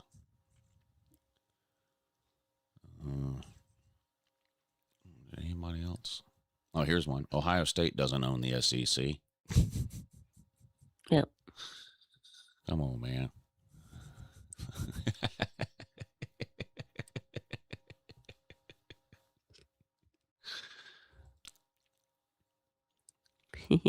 This guy, what's even more concerning is that he thought everything else on the list was true. Hey, man. What else did I do yesterday? Oh, Ryan Day thinks we should have a high school draft. High school draft. Yeah. This guy. Yeah, I noticed. Does he realize that? All right, you mentioned the hash marks thing, but I'm curious. Toward, if there's what you can wave a wand, change anything about college football, in the draft, what are you going with? Because this isn't like the better teams draft lower. Well, so I mean, the first thing is wave a wand is creating a structure that you can enforce rules, and creating that, and that's not just like easy. I understand, you know, it's not too far fetched for me to think that there's a way that you could actually have a draft and build it like the NFL. I know that seems a little bit out there, but we're going to need a lot of help to get there. I can tell you that right now. That's not happening overnight. I think that there's, you know, once we started going down this road of NIL, we have to kind of go one of two ways, in my opinion. We almost have to go back to where we were before, or we need to go all the way towards the NFL. I think right now we're sort of in purgatory, and I think until we start to, you know, make some hard decisions and create that overall structure, we're still going to be in this phase. But that to me is the number one thing. We've got to figure out an enforcement system that can start enforcing rules. I have a lot of ideas on it, probably not for this conversation, but that would be the number one thing. I think most college coaches would say the same. Dummy. Yeah, let's start telling high school kids where they're going to college. That's never gonna go. Yeah. Let's start. I know you want to be a veterinarian. I know you want to be a veterinarian, but you were drafted by Podump State, and they don't have a veterinary school, so you got to do something else, bud. Come on, Ryan Day. Did you watch the Trump speech last night, Tube? There was a Trump speech last night. Oh yeah, major Trump speech on Iran last night. Don't worry, I'll give you the cliff notes. So basically, you know, 2 weeks ago we gave Iran 2 days to open up the strait, or we're going to obliterate their power plants and water facilities. Right. Yeah. But you know what Trump's nickname is? Taco. Yeah, and then Taco. Yeah, Trump always chickens out. So then he said, "Okay, never mind that. But if you don't open the strait in 5 days, we're going to obliterate you." Well, he tacoed again. And he said, "Okay, this time, if you don't open the strait in 10 days, which would be April 6th, we're going to obliterate you." And then last night at 9 o'clock, he said, "Okay, we're leaving the Strait of Hormuz alone, and we don't care if the strait gets opened. And someone else has to do it."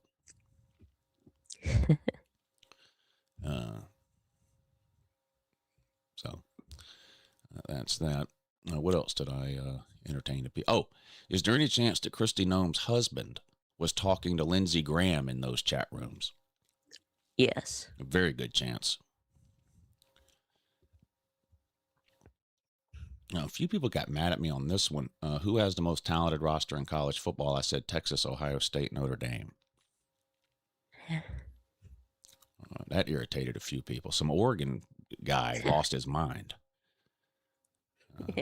It's always funny to me when, like, if I would have listed 5 teams, Oregon would have been on the list. Like, I'm not shitting on. I think Oregon's really good. Duh.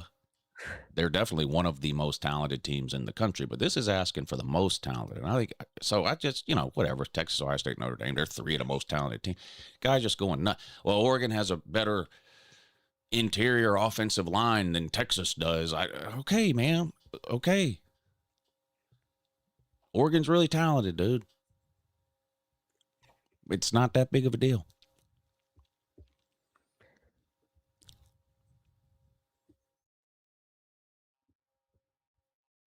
Plus, this doesn't really have anything to do with anything.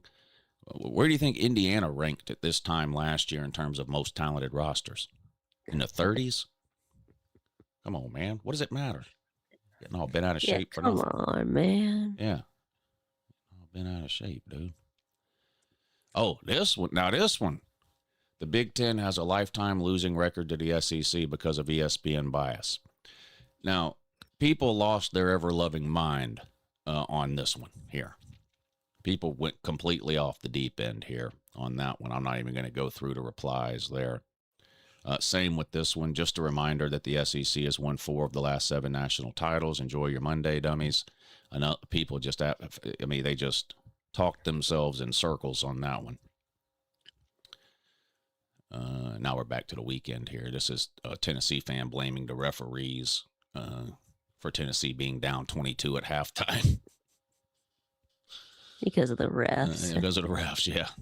Tennessee was losing by 22 points at halftime. This guy blaming on the refs. Let's see, what is it? Oh, death, taxes, 1998, 0 Final Fours. That's a good one there. This was the easiest money I've ever made here. Michigan minus 4.5 in the first half against Tennessee. They were up 22. Easy $100 holler for your boy Uncle Lou there. It was like stealing, taking candy from a baby there.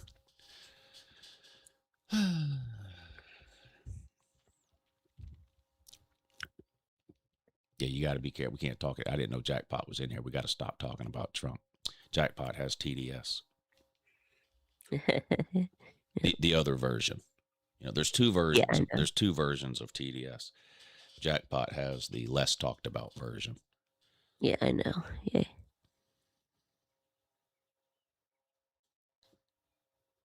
Jackpot. No, yes. Type 2 TDS. Yeah, he's got type 2 TDS. Jackpot would take a straw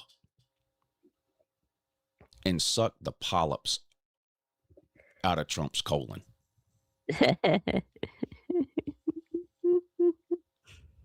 Slaw, too, by the way. Yeah. Slaw probably has the most severe case of TDS that I've ever seen.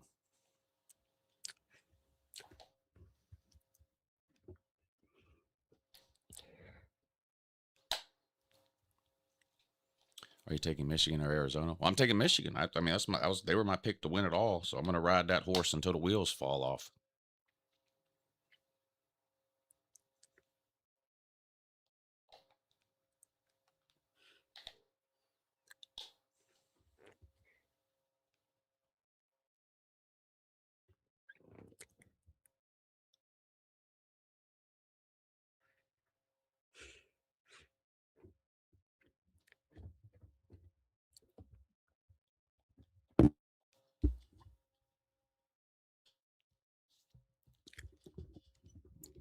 Biden's not the president, bud. So I know that's y'all's go-to thing. Anytime Trump shits on his foot, it's the whole, well, what about Biden?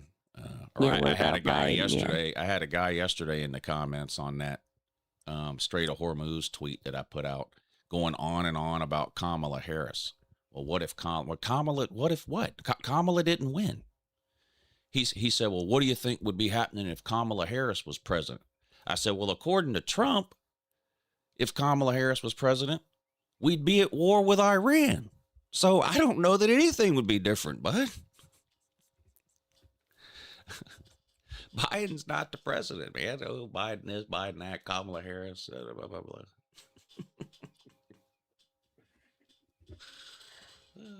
Isn't Trump winless all time against Biden? Yeah. Yeah. Isn't he winless all time against males in general? Yeah. Yeah. Yes. He only can beat women. Interesting. It's interesting. Oh man. What I don't like about, well, there's a lot of shit I don't like about Trump. But what I'm mad about, what I'm mad at Trump about right now is that one of the only things I liked about him, he has flushed down the toilet in the last that he is supposed to be anti-war. Yeah.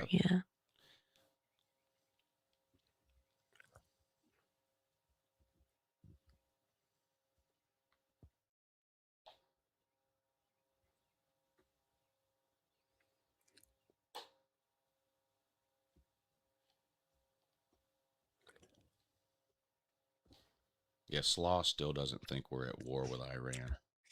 Yeah, if it talks like war and it walks like war, then... He doesn't think the Civil War was a war, Vic.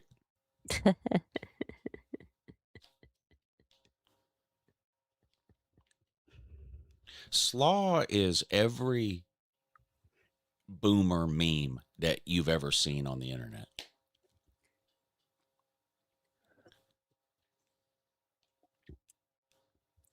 It's almost like somebody made a cartoon exaggerating every boomer quality that exists. And that cartoon is Slaw.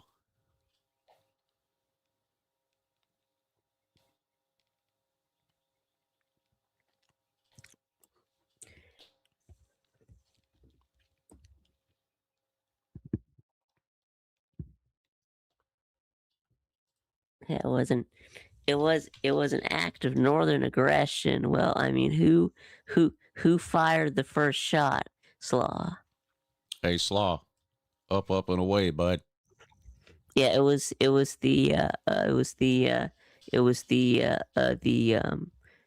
Confederacy that attacked Fort Sumter. So up and away.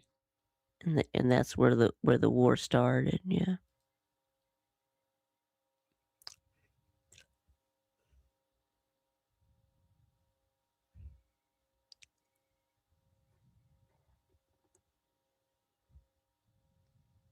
Slaw still thinks we're taking Greenland.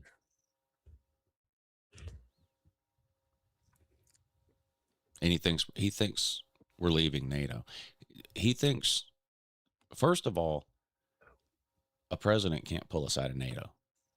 That's number one. No, that's just be Congress. Has to be Congress. Slaw doesn't believe that. And he thinks we're leaving NATO. Not only, it's not just that it has to be Congress, it's specifically the Senate. It has to be 60 votes. Nothing in the Senate is getting 60 votes. No, no. I mean, if they passed a bill proclaiming that the sun rises in the east, it wouldn't get 60 votes. Confederacy owned Fort Sumter. What?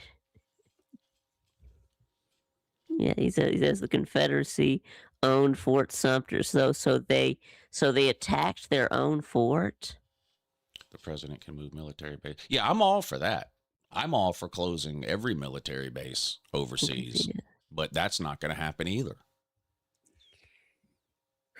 Yeah. I think Paul's confused. Yeah, they attacked their own fort. Paul stays confused. Yeah.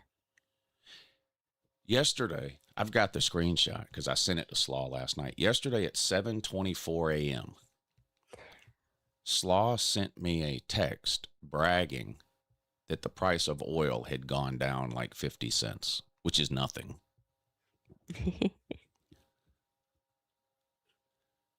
Last night, the minute President Trump started speaking, oil skyrocketed. It went up 12%. It went from like $98 a barrel to $110 a barrel. the minute he started talking. So I screenshot that and sent it to Slaw.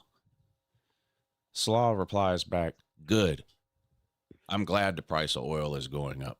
I had to remind him that 12 hours earlier, he was bragging that the price of oil had gone down 50 cents. See, here's the problem with Slaw. And this is when you, this is a dead giveaway that somebody has TDS. Slaw doesn't have any real principled standings or beliefs. His principles and his beliefs change based on whatever Trump does or says. So like Trump's the president, oil goes down. That's great. Look, oil went down because of Trump. It went down 0.5%. That's amazing. 12 hours later, the same day, oil skyrockets because of Trump. Now, all of a sudden, it's good that oil's going up.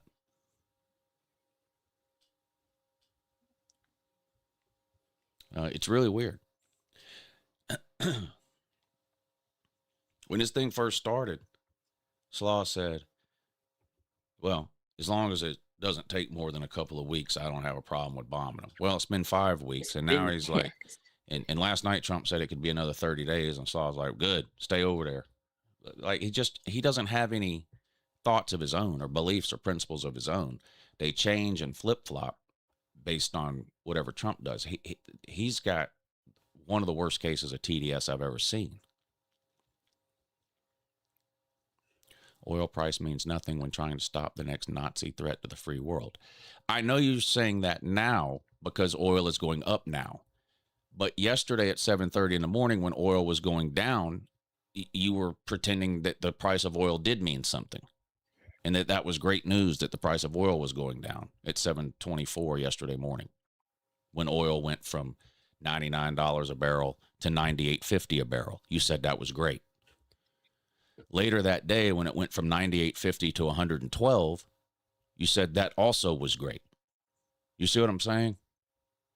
You don't have any real principled thoughts or beliefs of your own. You just have TDS. So who is the next Nazi threat to the free world? He thinks it's Iran. He thinks Iran has a nuclear weapon.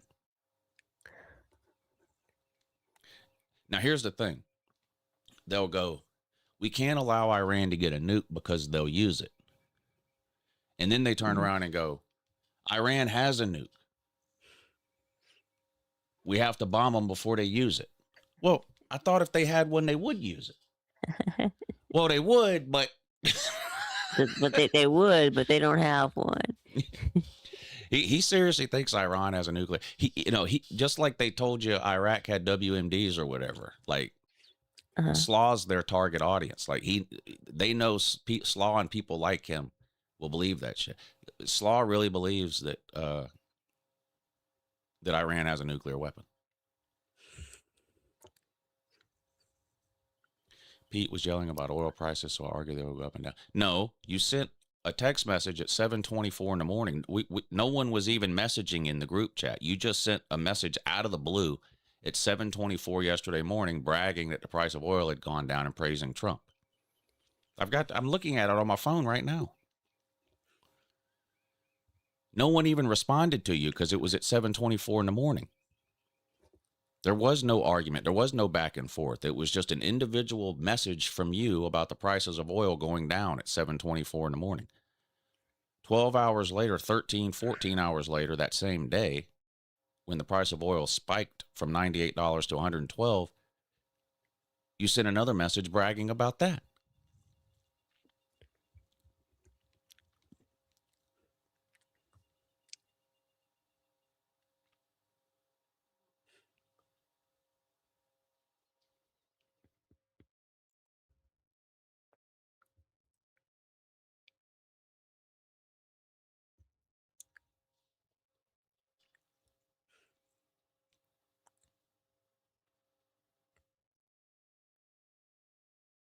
But whatever, Slaw.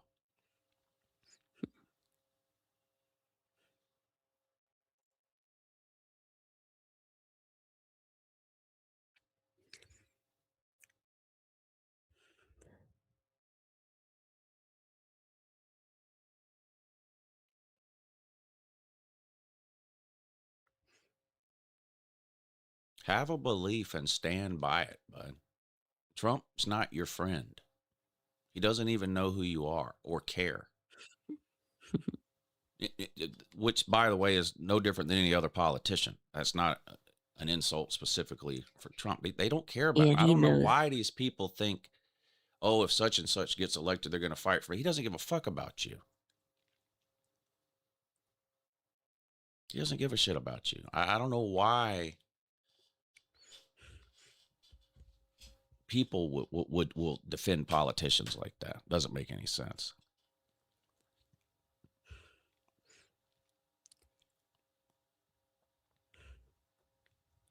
I vote for one person or another, but you'll never see me on the internet bragging about some politician ever. Biden, Obama before that. Like, a politician is just somebody I vote for and cross my fingers that they don't ruin my life. That's it. I don't count on them to do anything for me. I know what they are and what I'm getting. But these people that think Trump or anybody else is getting elected to fight for you, you're out of your fucking mind. They don't give a fuck about you. Yeah.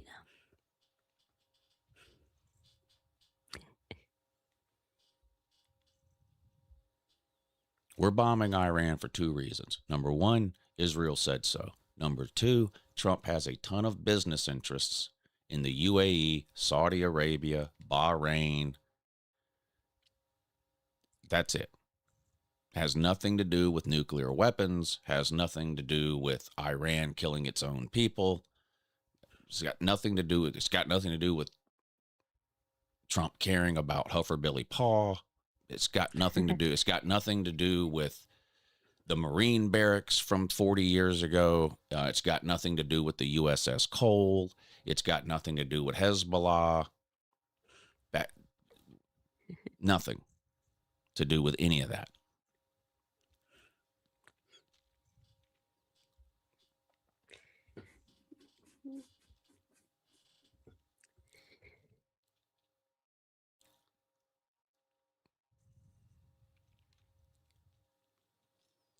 Yep, that's not true either. I've known you for 10 years. The only thing I've ever heard you say about Iran is that Biden or Kamala Harris or a Democrat was going to get us into a war with Iran if we elected them. And the only reason you said that is because Trump said that and you parroted it. I mean, Trump's all over the internet during the Biden administration and during the Obama administration saying that if you elect a Democrat, they're going to go to war with Iran. And you were like, "Oh no, well, yeah, we don't need that. We can't vote for Democrat now." Marco Rubio in 2023, Marco Rubio, you can look the tweet up right now. Congratulations to Congress for passing this law. No president should be able to pull us out of NATO, period. Marco Rubio, yesterday. Trump needs to get us out of NATO.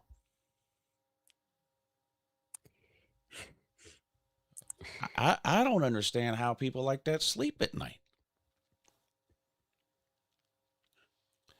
He was on 60 Minutes 20 years ago saying to take the oil from Iran. We're not taking oil from Iran. So what policy has he enacted? We haven't taken a drop of oil. He tacoed on that, bud. We're not going to Karg Island, which is where they ship all their oil from.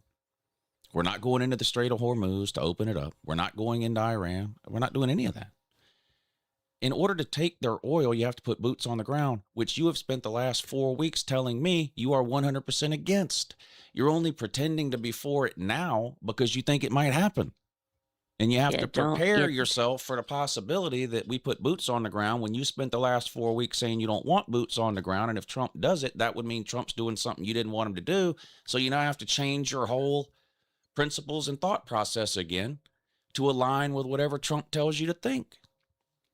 I've got 100 text messages in this same group chain from you saying, bomb all we want, No boots on the ground, though.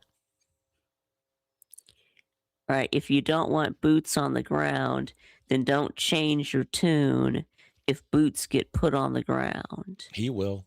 He'll say, oh, it's limited, or oh, we're just doing it for this, or oh, it's just like how he says the Civil War wasn't a war. If we send the 82nd Airborne into Karg Island, he'll say, well, that's not boots on Iran, that's Karg Island. Well, if Iran put boots in Hawaii, would that not be boots on the ground in the United States? Of course. I mean, what do we? This is the types of, you know, they put themselves in a circular room and spend all day looking for the corner. Yeah, you remember that? I mean, Japan bombed Pearl Harbor, but they didn't put boots on the ground. So.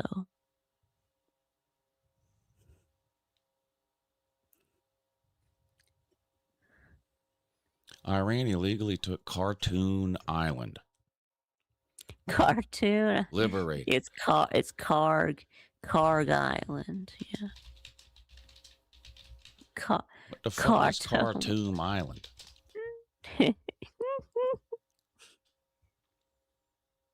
There is no record of Iran ever taking a place called Khartoum Island.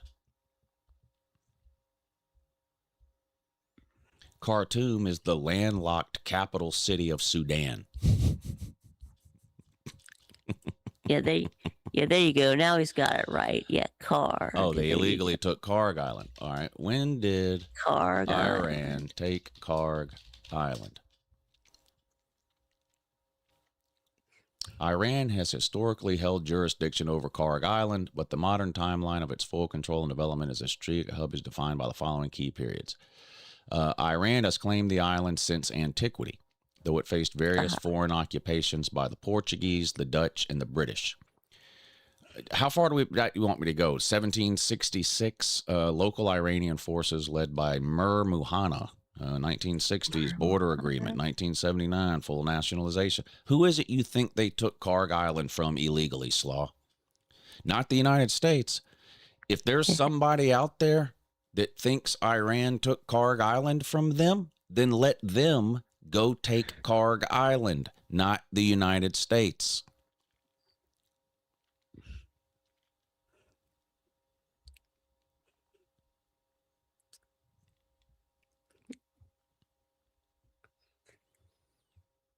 One of the Arab countries. No. No. No. No. No, not one of the Arab countries. It's one of the Persian countries. In the 1960s, there was a negotiation between Iran and Saudi Arabia, and a 1968 agreement between the two countries established a modified equidistant line that formally placed Karg Island under Iranian jurisdiction. So there's nothing illegal about an agreement signed between two countries. So no, Iran did not illegally take Karg Island. That's just another slaw lie.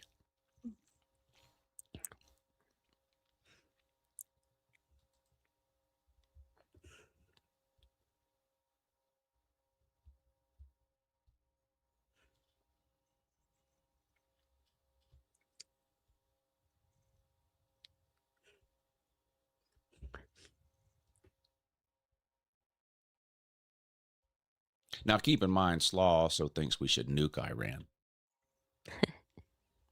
That's his solution to everything. Nuke them. He goes, well, it worked in Japan. Yeah, when we were the only country on Earth that had a nuclear weapon, bud. Why do you think a nuke has not been used since then? Hell, why do you think Iran wants a nuke? So we'll leave them the fuck alone. Just like we do North Korea and Israel and Russia and China and England and France and India and Pakistan and every other country that has a nuke. Having a nuclear weapon gives you the freedom to not be bothered by the United States constantly.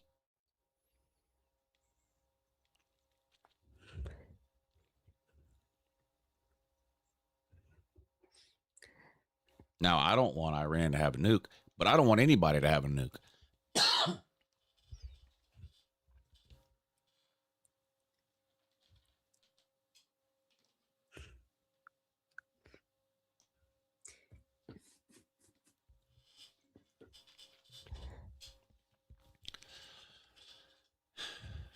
This is all day long in that group chat that I'm in with this retard. All day long.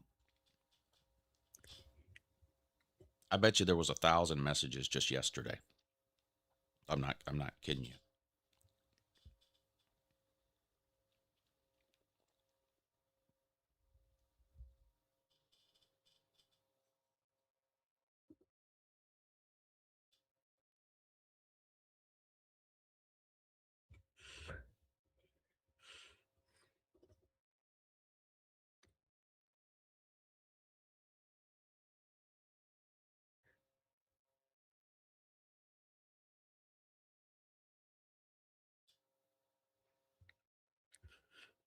Slaw yesterday. We're going to be moving all of our bases out of Europe now. All of our bases are going to be concentrated in the Middle East. Now, I'm in favor of that. It's not going to happen. Well, I'm not in favor of bases everywhere in the Middle East, but the first part of that, as far as getting bases and troops out of Europe, I'm all for. I've been for that forever. Bring the troops here. Well, why are we're in every fucking country on earth? Why? So I'm for that. Now, that's not going to happen. But Slaw thinks it's going to happen because he heard it on Rumble. I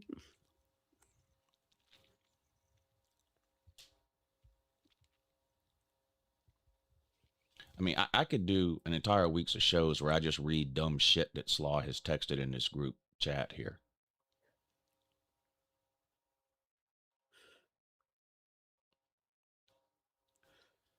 This is an operation, not a war. Let's just read some Slaw chats. You have to prevent the next Nazi regime when you can.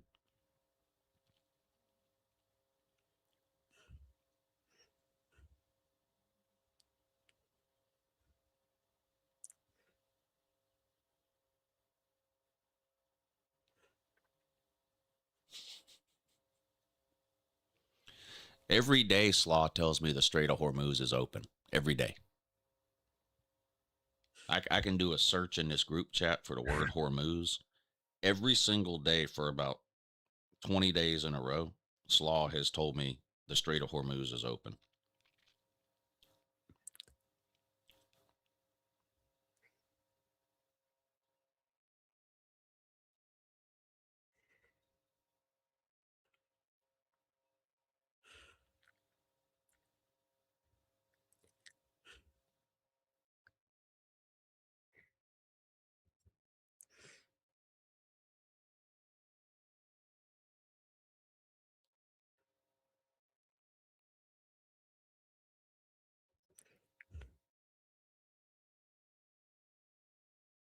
We are taking Greenland and Karg Island one way or another. Now, keep in mind, no boots on the ground, he said.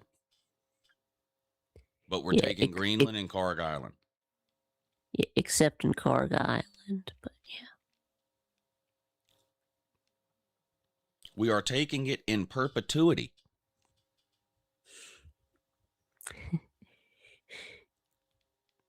We are taking Karg Island in perpetuity. It's what will happen. I'm not on the inside to know exactly how, but they will. Just hang tight. They're getting things in place for it. I'm not running the effort, so what I can and cannot do matters not in this situation. We got a lot of intel from this operation. Good practice to hone our capabilities. I'm saying you have to break some eggs to make an omelet, not risk adverse.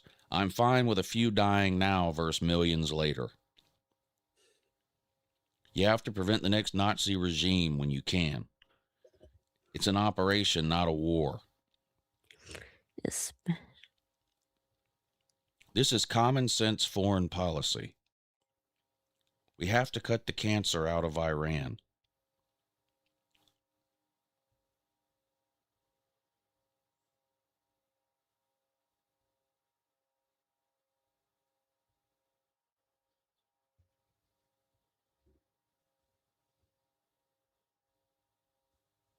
Here's Slaw 18 days ago. The war had been underway for about 2 weeks at that time. This entire operation won't take more than 2 or 3 weeks. Okay, it's been 5 weeks. And then last night, this is Pete. Trump just said we're going to be there another month. Huffer Billy Paul. That's fine. And then next month, we can add another month if necessary. See what I mean? He doesn't have any real opinions or principles. You know, I only support this, and this, because that's what Trump's doing now. And then later when we're doing something different, he's like, well, yeah, I support that too. I know I said no boots on the ground, but if we take Karg Island, it's not technically Iran because it's not attached. It's an island.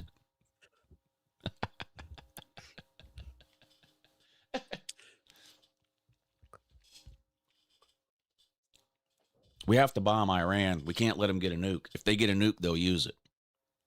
Then he'll turn around literally 5 minutes later and go, Iran has a nuke. We have to go in there. Iran's got a nuke.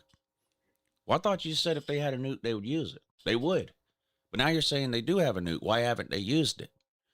Well, they're going to use it.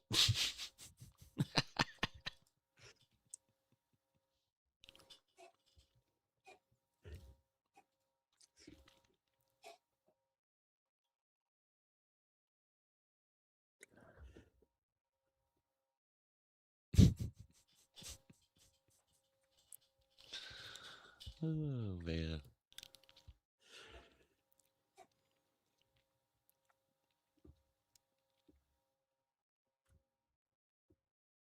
All right, it's 10 o'clock. I work 2 hours for free. I got to get out of here. That's my pro bono work for the day. You going to be on tomorrow, Tube? Yeah. All right, y'all tune in to Vic Tube tomorrow night at 6 o'clock. He does a live show every Friday night at 6. Sometimes it's even watchable. Although I have to say it's watchable even less times than my shows are watchable. But there are some shows Vic does that are watchable. Is that fair? Yeah. Yeah. Yeah. Same with me, by the way. There's a few that are there's a few that end up being watchable. Don't know that this was one of them. But that's a problem I'm solving soon. All right, Vic, thanks for coming on today, buddy. I will see you tomorrow night over on your channel at 6 o'clock. Yeah, thanks for having me on, Lou. Yep. Have a good morning. All right, there you go. VicTube every Thursday. Giving you the what for.